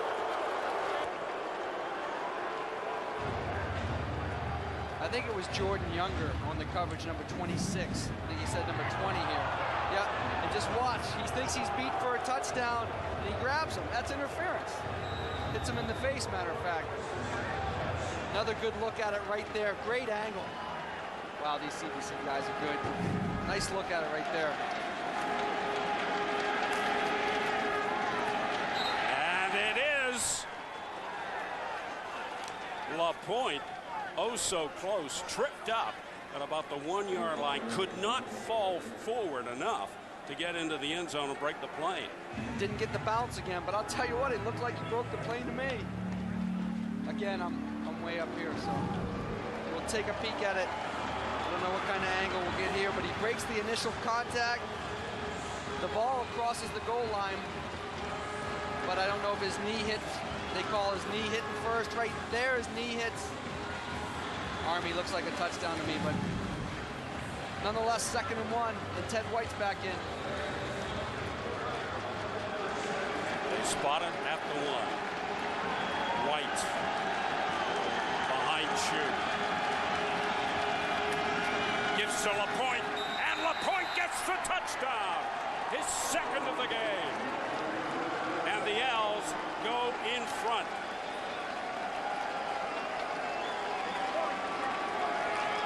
The only difference between this touchdown and LaPointe's first touchdown is Ted White remains in the game, maybe give him the impression that he's going to do the quarterback sneak. But again, right at you, left tackle. They dominate the line of scrimmage with the lead blocks, and Eric finds a way to get into that end zone. Rich Stubler can only look on and see the Owls gain momentum and start to put points on the board. Damon Duval with the point after. It's good. And the Alouettes, for the first time, have taken the lead on the Argonauts. In big time, it cost them a touchdown. Well, he gets beat initially on the pump fake by Anthony Calvillo here. You see him pump fake. That allows the receiver to get past him, and now he's in a chase position or a trail position, not able to get his head around. And no question the interference, and that's the big play of that drive. Livingston at the 20. He's got a lane. And Livingston went down all by himself after he crossed the 40-yard line. He may have been thinking space in front of him instead of covering the ground as he was moving forward. Yeah, something happened on that one because there's Alouettes on the ground everywhere. There's one to the side, there's two on the ground. And he just slips thinking about what he's going to do. Duval goes down, LaPointe comes in, and he's doing it on offensive running back, and he's doing it on special teams today. A 41-yard return following that kickoff after the Montreal touchdown. They've been getting to Damon Allen, certainly in the second quarter. 1st and 10, Toronto. On their own 44-yard line. They trail 20-14. Allen puts it up. It's complete to Talbot. Talbot has the first down. Well, we talked about the Alouettes trying to get a lot of hits on Damon Allen. He's taken a few shots in the first half today. There's one down around the legs by Filion. There's the backside one from Ricky Bell. And now, now he's trying to chase down an interception in space. I do not want to see my quarterback making tackles, ever. 1st and 10, Toronto from the midfield stripe. Allen has time and a man open. It's complete to R.J. Sauer, who had the touchdown pass. See Robert Baker limping a bit, but yeah, Calvillo showed his arm strength, but Damon Allen's got the arm strength too. He did it the last play. On this play, he's moving to the left, throwing back to the right, zipping that ball in there. That's a tough throw. That's the one you're always told, never throw back against your body towards the middle of the field. Well, all right, if he doesn't do it this time, he doesn't pick up 20 yards. Unless you've got a receiver like R.J. Sauer wide open in the middle, and then he can do that. Sauer's having a pretty good afternoon. 2 for 53 and a TD. They need a yard to keep the drive alive. 2nd and 1 on the 45. Easy yardage. Okay, we showed you Robert Baker earlier, mic'd up. Let's do it again. Hey, I'm just saying good. Hey, you're on point. You're on fire. Keep it up, baby. Let's roll. So I had two dudes. I just hit the outside dude, then I wrap back around, then crack back on them at the same time. I love when guys come back and tell the quarterbacks how well they did. And how wide open I was. 1st and 10, Argos from the 44. Johnson. Tripped up just shy of the 35. Jeremiah Garrison in there to make the stop for the Alouettes. This is reminiscent of that opening drive from Toronto. Yeah, again, utilizing all your personnel offensively. Hadn't heard Johnson's name a lot, but great tackle by Garrison in the middle. 1-on-1 with Jeff Johnson. They spot the ball at the 37. 2nd and 3, Toronto.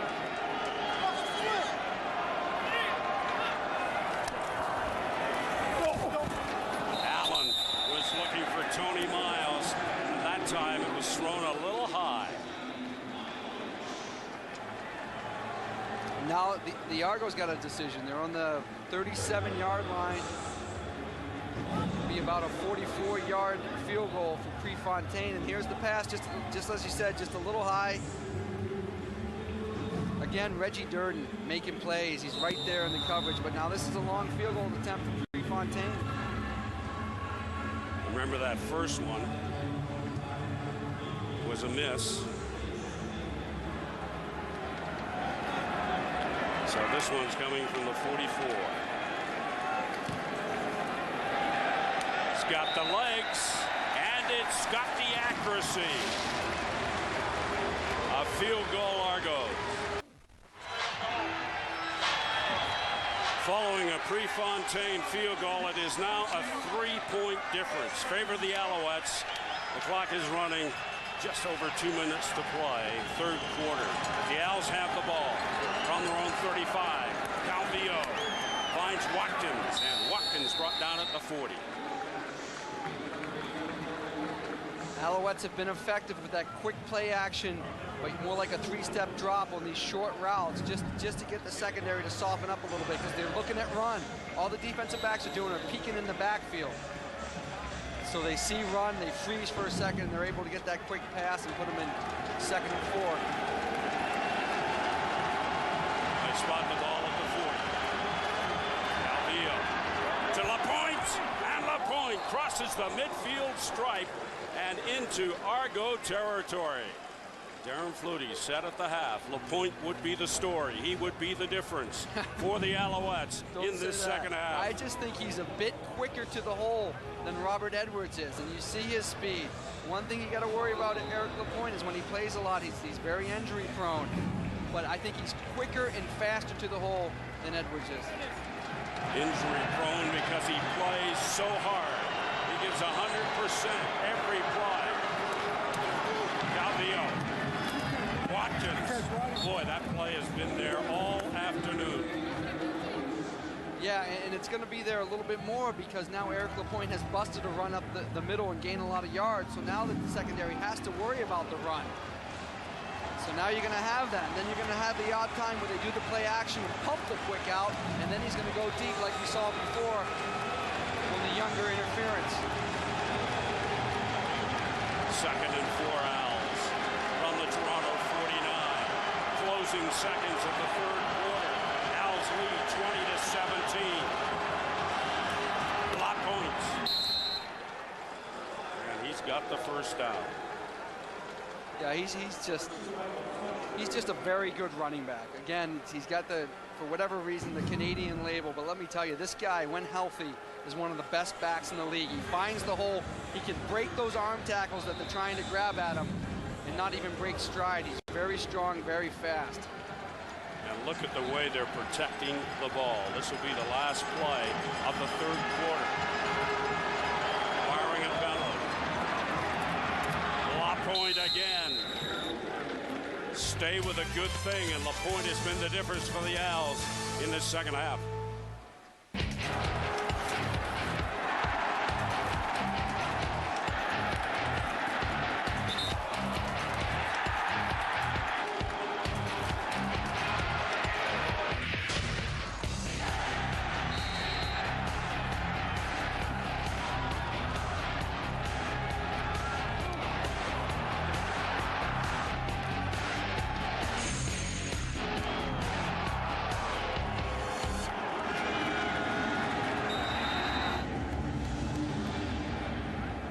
Robert Edwards is back on the bench for the Alouettes, but obviously not going to play. But the Owls haven't missed a beat since he went down and out of the game because of Eric LaPointe. Yeah, it's tough. You think at Edwards, he had a tough game last week, probably got banged up a little bit, and probably sore coming into this game. But Eric LaPointe out of Mount Allison, hey, he was a Heck Crichton Award winner. Before Jesse Lumsden, Eric LaPointe held all those rushing records. 2nd and 6 for the Alouettes from the Toronto 38. From the shotgun, Calvillo has time and completes. You should have the first down. A flag is down.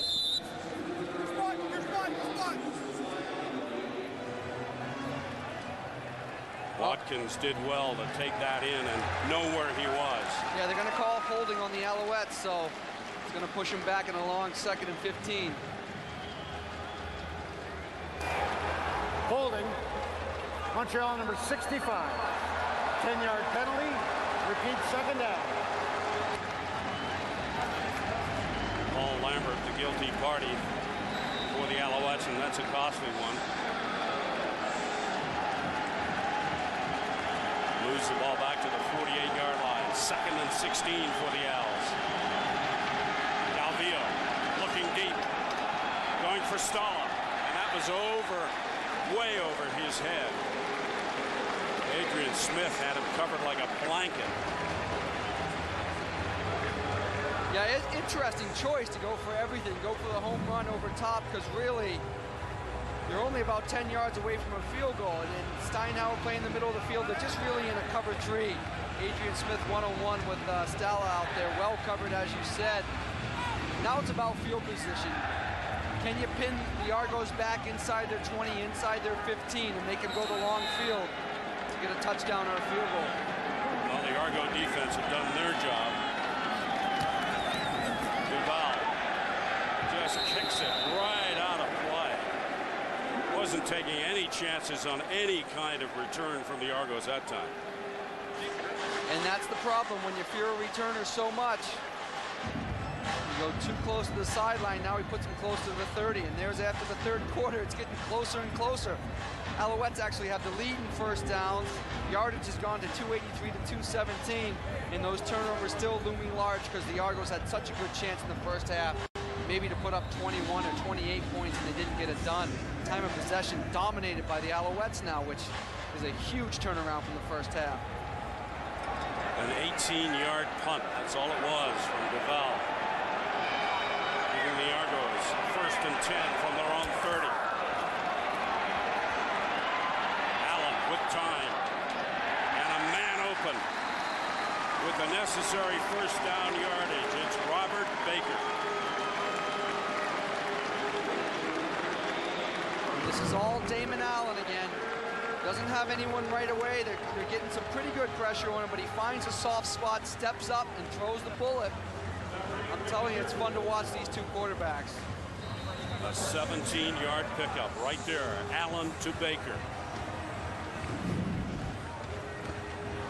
Baker now with 7 receptions for 103 yards as Kent Austin looks on, studying his charts.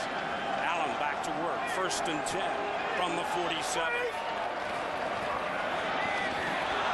In and out of the arms of Arland Bruce. That was catchable. Yeah, it was catchable. It was, again, Alouettes bringing a lot of pressure and just a hot route to Arland Bruce. And you're 13 minutes and 12 seconds from getting to the Grey Cup, and these guys know it. Every play can be the play that gets your team there. So, hey, it's time to make these catches. Time to make that open field tackle. Getting to the Grey Cup for the second year in a row and trying to defend your Grey Cup championship. But they got to put some points on the board first. Second and 10 from the 47. Allen. It's intercepted. Allen is picked off by Kelly Malvo. A big pickoff for the Owls. Cools off the Argos. Owls lead by 3.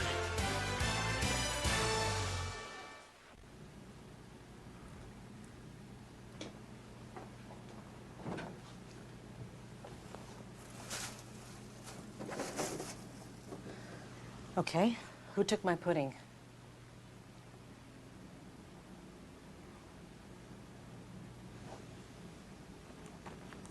Thanks a lot, Barry. Team player.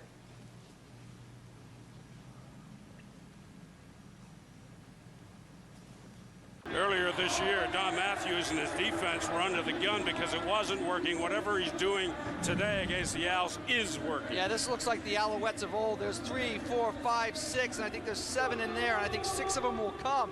Hey, and this is what they were all about right here. Watch Ricky Bell and Anwar Stewart get the pressure on Allen. And that's what you got to do. You got to hit him, force him to throw that ball when he's not ready.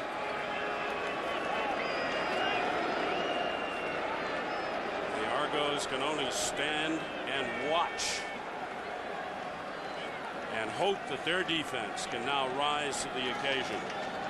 Damon Allen got it done in the opening quarter, but hasn't been able to do much since then.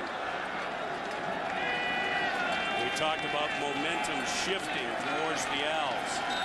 A second interception will do that.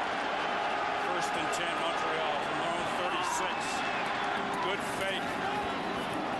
Complete to Vaughn, and look at that. Yards after the catch. Another master at it. Yeah, Terry Vaughn, no question a master of just fighting for those extra yards between Terry Vaughn and Ben Cahoon. And again, that quick play action to Eric Lapointe becomes so much more deceptive because he's run the ball well. And there's Terry Vaughn just running a quick out. They knew they wanted to hit the sidelines, breaks one tackle, then leans forward to get close to that first down. A pickup of 9, second and 1. The ball just shy of the 45-yard line. Ball point. Make that Villemek. his first carry of the football game, and that's good for the first down. We'll look at pretty much a summary of the game to this point. Allen's got his TD pass. He's rushed for one on the quarterback sneak. The great throw to Soward early in the game. But those 3 turnovers, the 2 interceptions, and the fumble by Livingston loom large at this point. LaPointe's come in the second half, rushed for 2 touchdowns, but also been very effective moving the football inside against the Argo defense. From the 48, 1st and 10, Montreal. Little play action. Calvillo's got time, and he completes it to Stalla. Adrian Smith was there to greet him and bring him down. Interesting, they're starting to get a little man-to-man coverage. Again, we see the play action, and Coach Clemens said they might do this. Stubler does this in the playoffs. He shows man-to-man coverage, but it was a nice flat route with a curl to Dave Stalla, and he beat Adrian Smith and picked up the first down. There's the man who calls the defensive shots for the Argos, Rich Stubler. 1st and 10, Montreal from the Argos 50.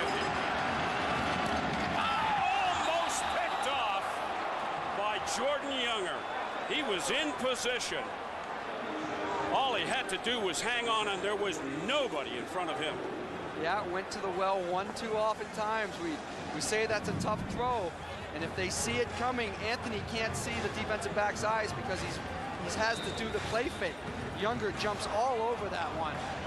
And after seeing that, somewhere down the line, I would think it would be a pump and go to your receiver. Break for the Alouettes. 2nd and 10 from the 50. Calvillo goes back to the well, and they're going to rule that a catch for Ben Cahoon. And what a catch it was. It was a great catch by Ben Cahoon. Unfortunately, it's about a yard and a half short. But watch him lay out and keep 1 foot in. Watch that foot, yes! What a great catch. Talk about guys selling out come playoff time. And like I said, it's unfortunate. He came back for it, and he's about 2 yards short of the first down. He was outstanding in the Alouettes semifinal win over the Rough Riders at the Olympic Stadium last weekend. Again, they're going to line up for the long field goal. A very dangerous play against these Argonauts. They got Arlan Bruce back for returning it. 48-yard try for Duval. He's got the legs, and he's good. The Alouettes come away with a big field goal.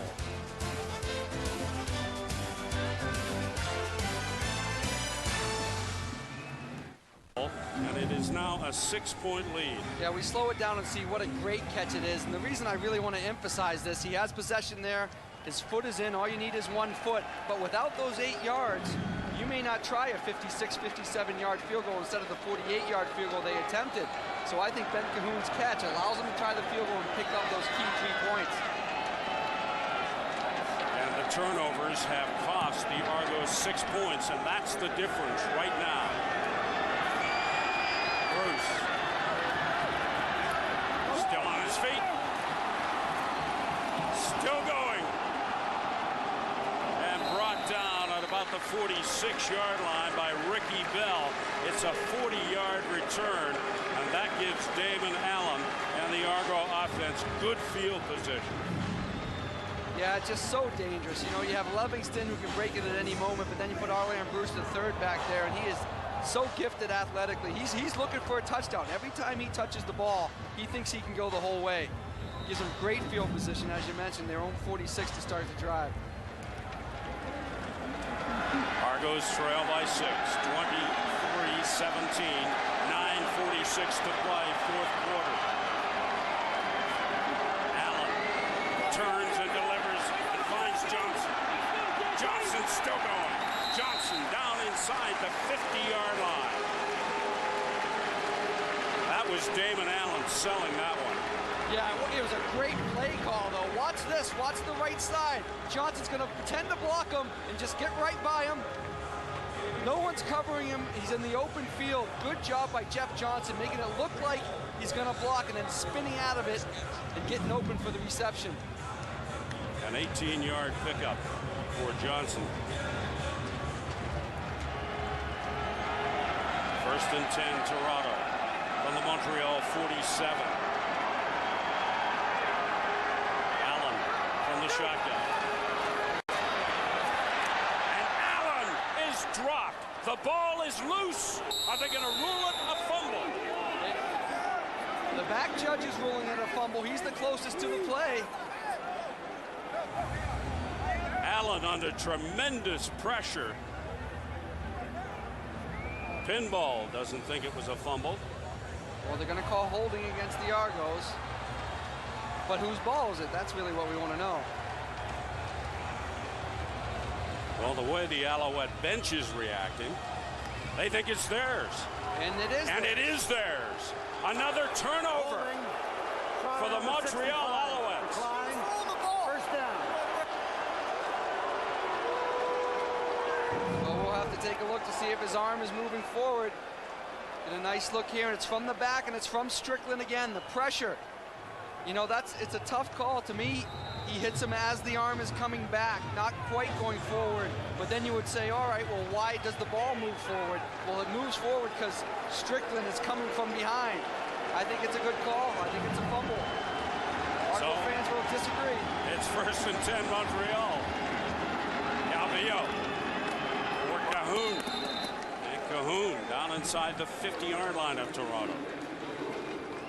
But again, that's back to the theme of pressure Allen. Hit him, hit him, hit him, hit him. You know, see if he can take the pounding throughout the game. Again, back to the play fake by the Alouettes. Calvillo's patient and hits Ben Cahoon sitting down. First and 10, Alouettes from the Argos 49.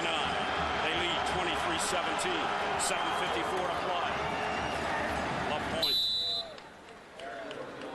This is when you need a big back like Eric Lapointe. Remember to stay with us for the second half of our CFL on CBC doubleheader. It's the Scotiabank Western Final at BC Place Stadium in Vancouver. The Eskimos and Lions. And we've got an injured Argonaut down on the field at the 50-yard line. Yeah, not sure who's injured, but it could be Michael Fletcher, number 2. It looks like a big 2 on his, but yeah, that's not a good injury for the Argonauts, obviously, to lose Michael Fletcher. In obvious pain.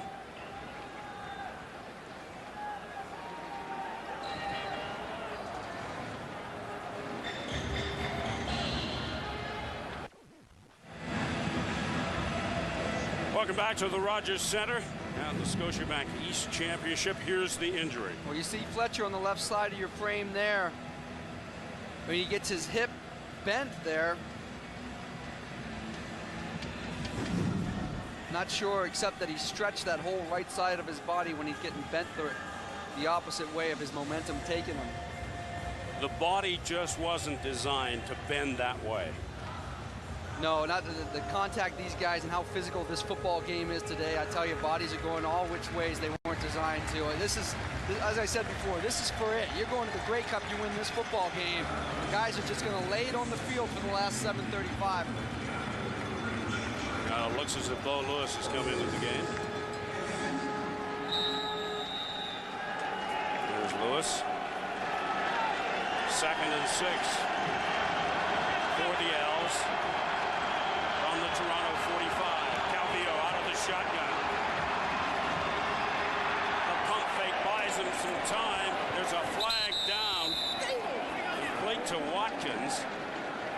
But we'll have to wait and see what the flag's all about. Yeah, got to be a hold to bring it back again. And this is going to be the second time they've got a first down on the play, but it's going to get called back. Of course, I'm assuming that.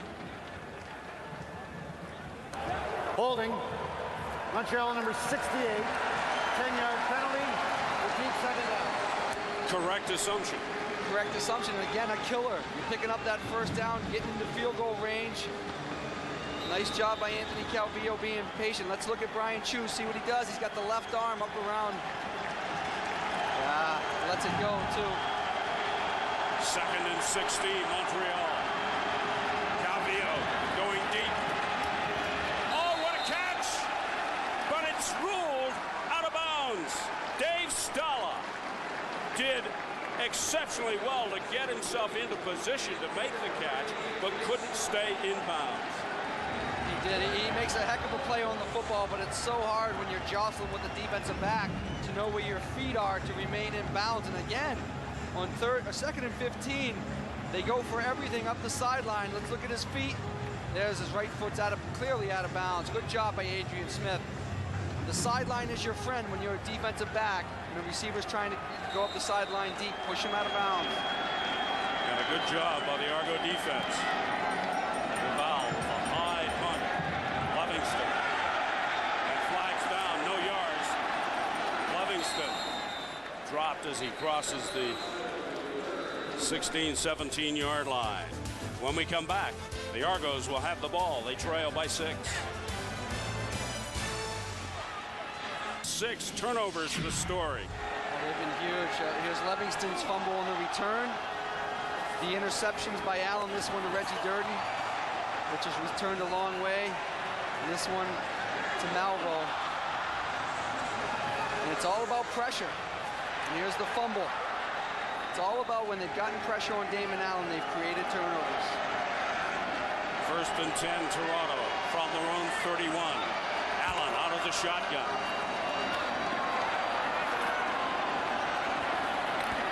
Oh, it's a lateral. They keep it alive. But they're short of the first down. Nifty little thinking on their feet. It's taking a huge chance. I happen to love it. I mean, be an athlete, have fun, even though it's 6:20 away from the Grey Cup. But I'll tell you what I was surprised at. Once he makes the pitch here, Arlen Bruce, put your head down. Look at the first down marker. I mean, he only had 2-3 more yards to go. Do not step out of bounds. Keep moving forward.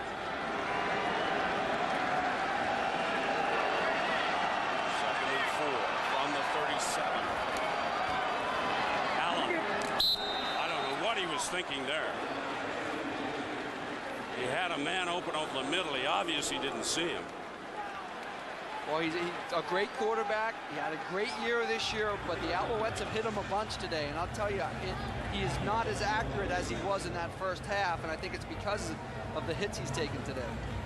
Lenny Antonini, our spotter, figures it's 5 hits on Allen in this second half. And speaking of spotters, I'm going to pass along a get well quick soon message to Larry Mueller. We know, Mueller, you're watching this game in Regina.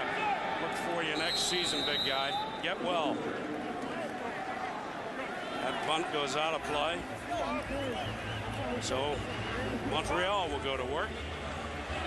On their own 36-yard line. They lead by 6. 5:53 to play, 4th quarter. So a big part of the second half has been Eric Lapointe rushing the ball well, and then Anthony Calvillo playing off that fact by doing the play action and hitting the quick 5-8-yard passes. But I really thought they were due for a play action fake pump and go. Good time for it. We'll see if they use it. Around their own 36. The Owls 1st and 10. Good play fake to Lapointe.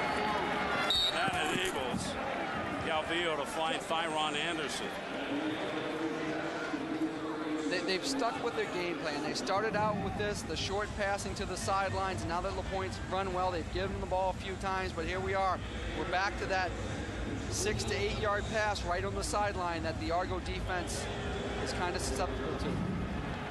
An 8-yard pickup to Anderson. 2nd and 2, Montreal. Around their own 44.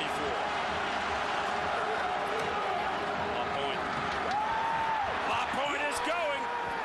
Still on his feet. Inside the 40. Steve, he's a great back. And to have that element of your offense to go along with Anthony Calvillo and those receivers, when time's running out, 5 minutes to go in a huge football game, what a great advantage to have a guy like this. I mean, he's untouched through that hole too, so huge credit for the offensive line. But he's a force. He hits the hole quicker than Edwards hits it. He's able to get into the secondary quicker.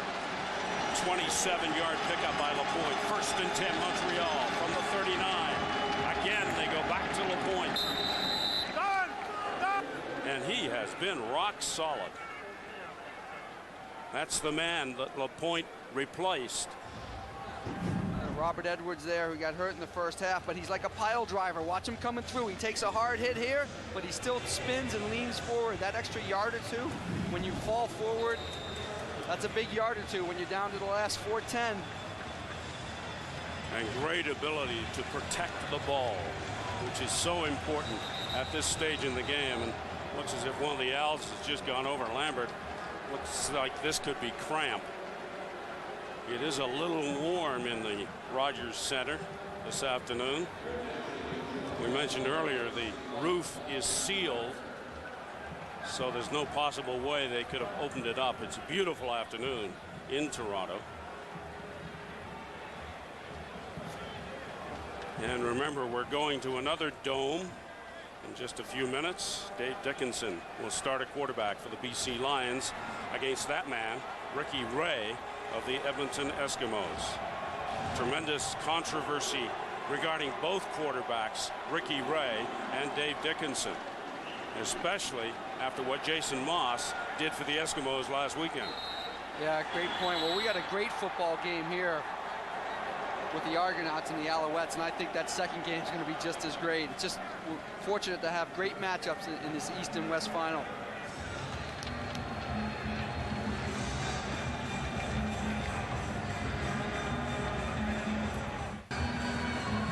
Case of cramps, maybe, or buying some time. Well, wouldn't be the first time that's happened. No, I think it's cramps. These guys are running out of gas. They're just leaving it out on the field. They know this game's for everything. Second and 4. It's interesting, though, because Eric LaPointe was down that last play, so both LaPointe and Lambert have to come out for 3 plays. Galvillo from the shotgun gets the pass away, but it's incomplete. Never had control. You know what? The play calling would be a lot different, I think, with Eric LaPointe in the game on a 3rd and 5 situation. Just off the fingertips. So now it's going to set up a field goal attempt. And this would make it more than a touchdown difference between the Argonauts and Alouettes. This would go a long way to almost sealing this football game. A lot of pressure on the young kicker. This from 40. He's made 3. Damon Duval.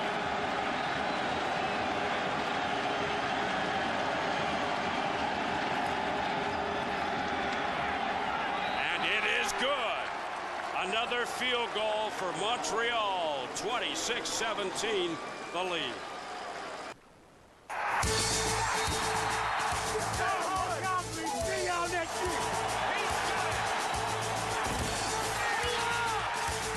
It's going to be loud.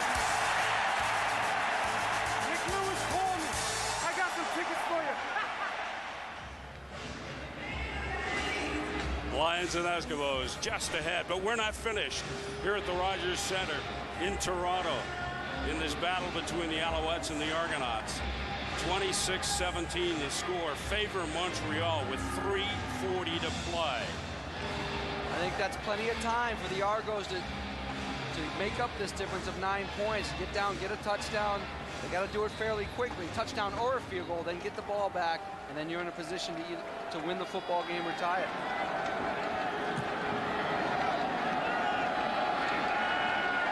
Livingston at the 20, 25, still on his feet. He's lost the ball. Who's recovered? Livingston couldn't hang on. The Alouettes indicating they've got it. Another turnover. And this one could seal the Argos' fate. Well, it's Ricky Bell again, who's played a great football game today.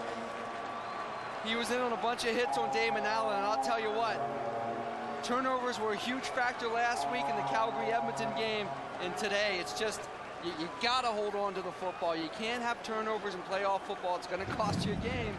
It's going a long way of trying to cost the Argos a game today. And it's just kind of punched out of there. And Ricky Bell, somewhere in there, he sees it. There it is, and he jumps right on it. Another turnover. It killed the Stampeders last week against the Eskimos, and it's doing it to the Argos. Zillamek with his second carry of the afternoon. This is when the Owls would like to use LaPointe. Yeah, he just finished his 3 plays that he had to come off. Timeout, Toronto. So now Eric LaPointe will come back in. Oh, Let's check those game notes. Yeah, back to those important game notes. Offensively, be patient. Wanted to have the time of possession. 33 passes, 24 rushes. Fairly balanced, and they have dominated time of possession. Defensively, cover me. They had to cover these Argo receivers. They've had 2 interceptions. 3 points allowed since the first quarter. They've done a great job after that first quarter. 2nd and 4, Montreal from the 41. Calvillo. And Calvillo picks up the first down and eats up some precious seconds. You know what? That was designed to go to the point to the right. 3 minutes to play, 4th quarter. Alouettes 26, Argos 17. Don Matthews has 5 Grey Cup rings as a head coach. Is he on his way to Vancouver to try for a 6th Grey Cup? His team is in position. They lead the Argos 26-17. They have the ball. It is 1st and 10 from the Argos 33-yard line. The Argos need to get the ball back and put some points on the board. Well, that kind of silliness we don't need at this point. Let's check our Argonaut game notes. Sure, why not? Seems like a good time for it. Offensively, born to run. I thought they had to get Jeff Johnson really involved in this football game. He had 28 rushing yards, maybe not as involved as he should have been. Defensively, anticipation. It was all about Steinhauer and Cliff Ivory anticipating what Anthony Calvillo was going to do, and they didn't come up with any turnovers in this game, and that's rare for an Argonaut football team. They create turnovers, create fumbles, create interceptions, and they didn't do it today. What a helpless feeling this must be for Damon Allen. All he can do is stand and watch. He knows that they need the ball back, and they've got to put some points on the board if they are going to Vancouver to defend their Grey Cup title.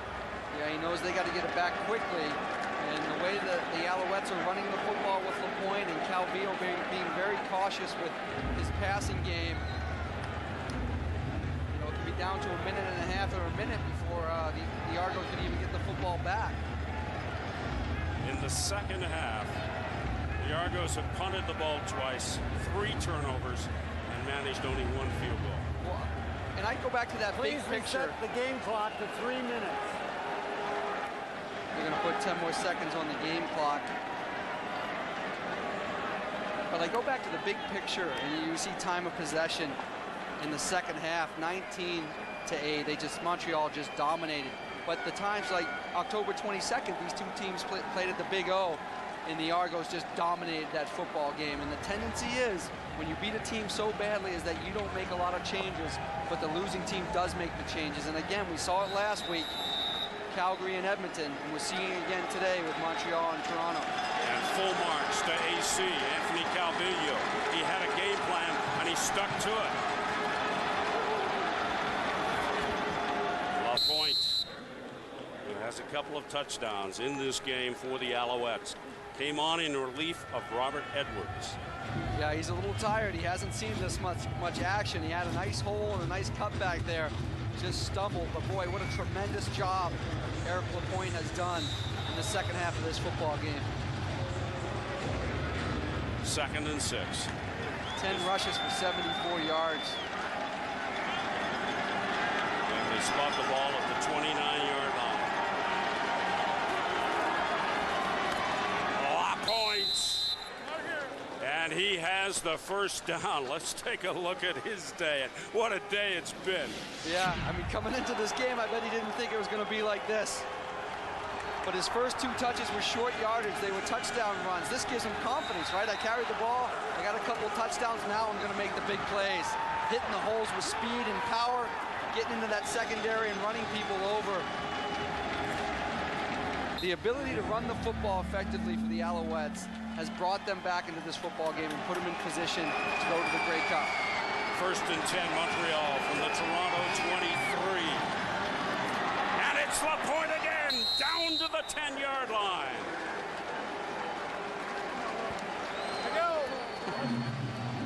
He will be a handful, whether it's BC or Edmonton trying to defend Montreal, assuming that the Owls get through. This is another great play, fake by Calvillo. It looked like Calvillo had it on the bootleg, and Lapointe just not giving up. Breaking tackles, picking up first downs. First and 10 from just outside the 10. Again, it's Lapointe. Touchdown! The hat trick for Eric Lapointe.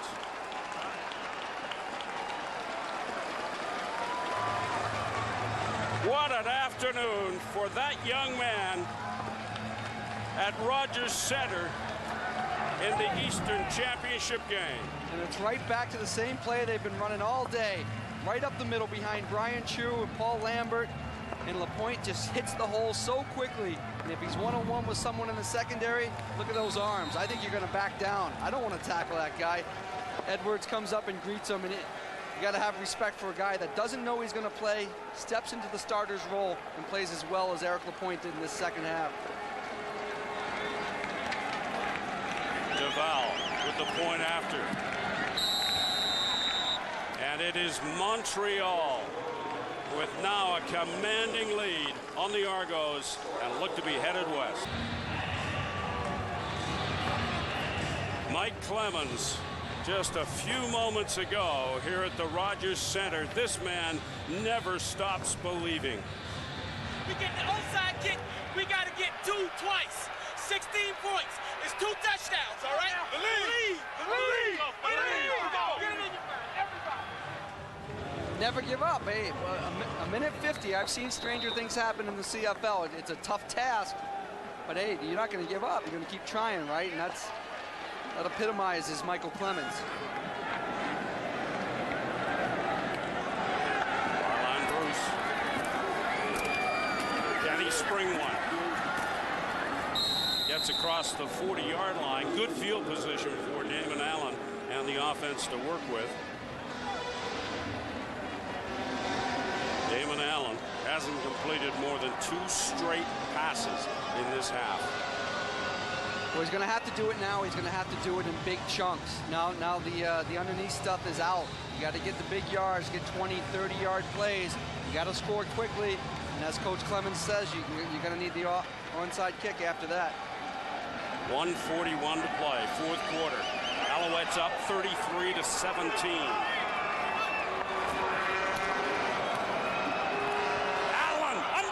It is down.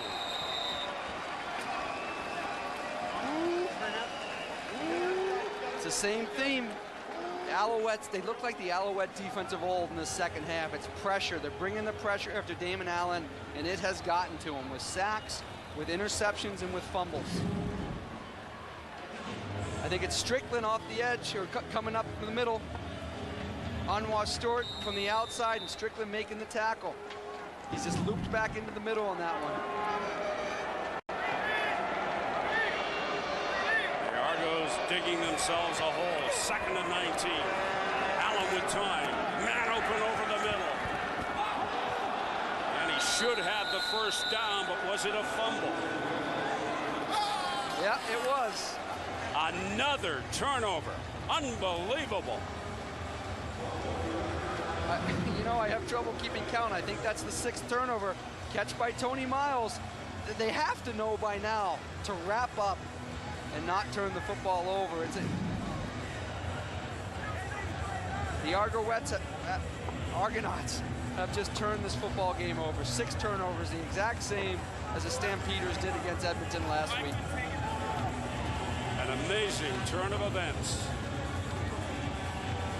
The Argos just simply not able to hang on to the ball.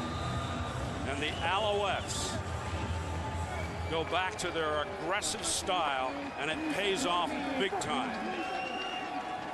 1:16 to play. 33-17 to score. Favor Montreal. They give to Lapointe. LaPointe down to the 50-yard line.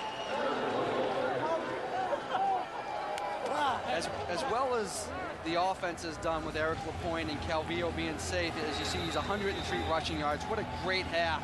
It's that Alouette defense that has made the difference today. October 22nd in that game, they had receivers running all over the Argos. Today, they pressured Damon Allen and created turnovers. Less than a minute to play. 2nd and 5, Montreal. LaPointe again! And LaPointe down to the 40-yard line. He's just that type of back that you think is going to go for a touchdown every time he gets it. He has that explosion at the line of scrimmage. But like you said earlier, he is going to be a very sore and tired football player at the end of this one, because he's had more touches of the ball today than he has for a long, long time. He sure has, and they're just going to kneel on it now, give him a break, and the Alouettes are headed to Vancouver. Calvillo will take the knee as the clock runs down. It's going to be the Montreal Alouettes headed for the show at BC Place Stadium.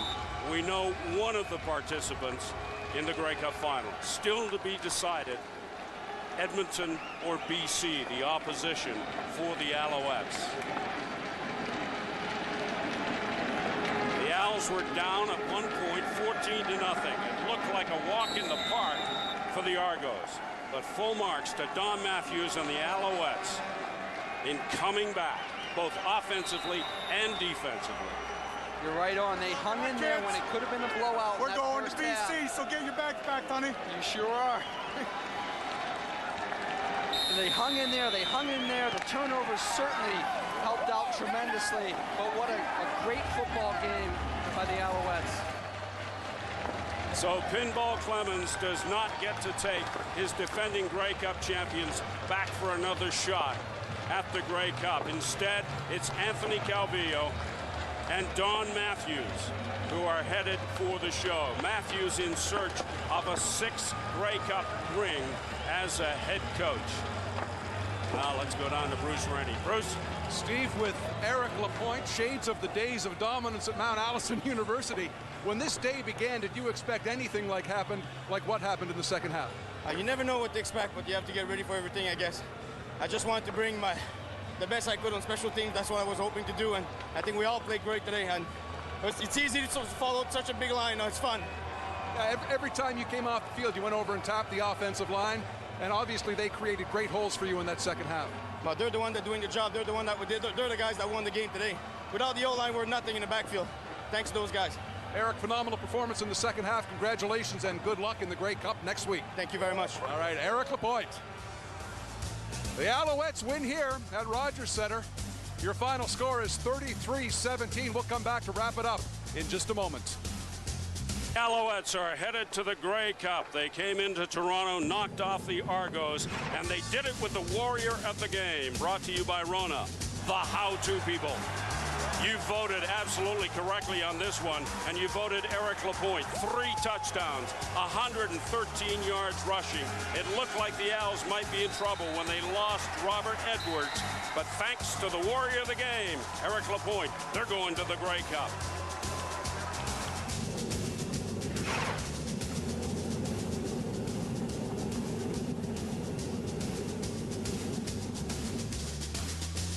When we return, we'll be going live to BC Place Stadium in Vancouver.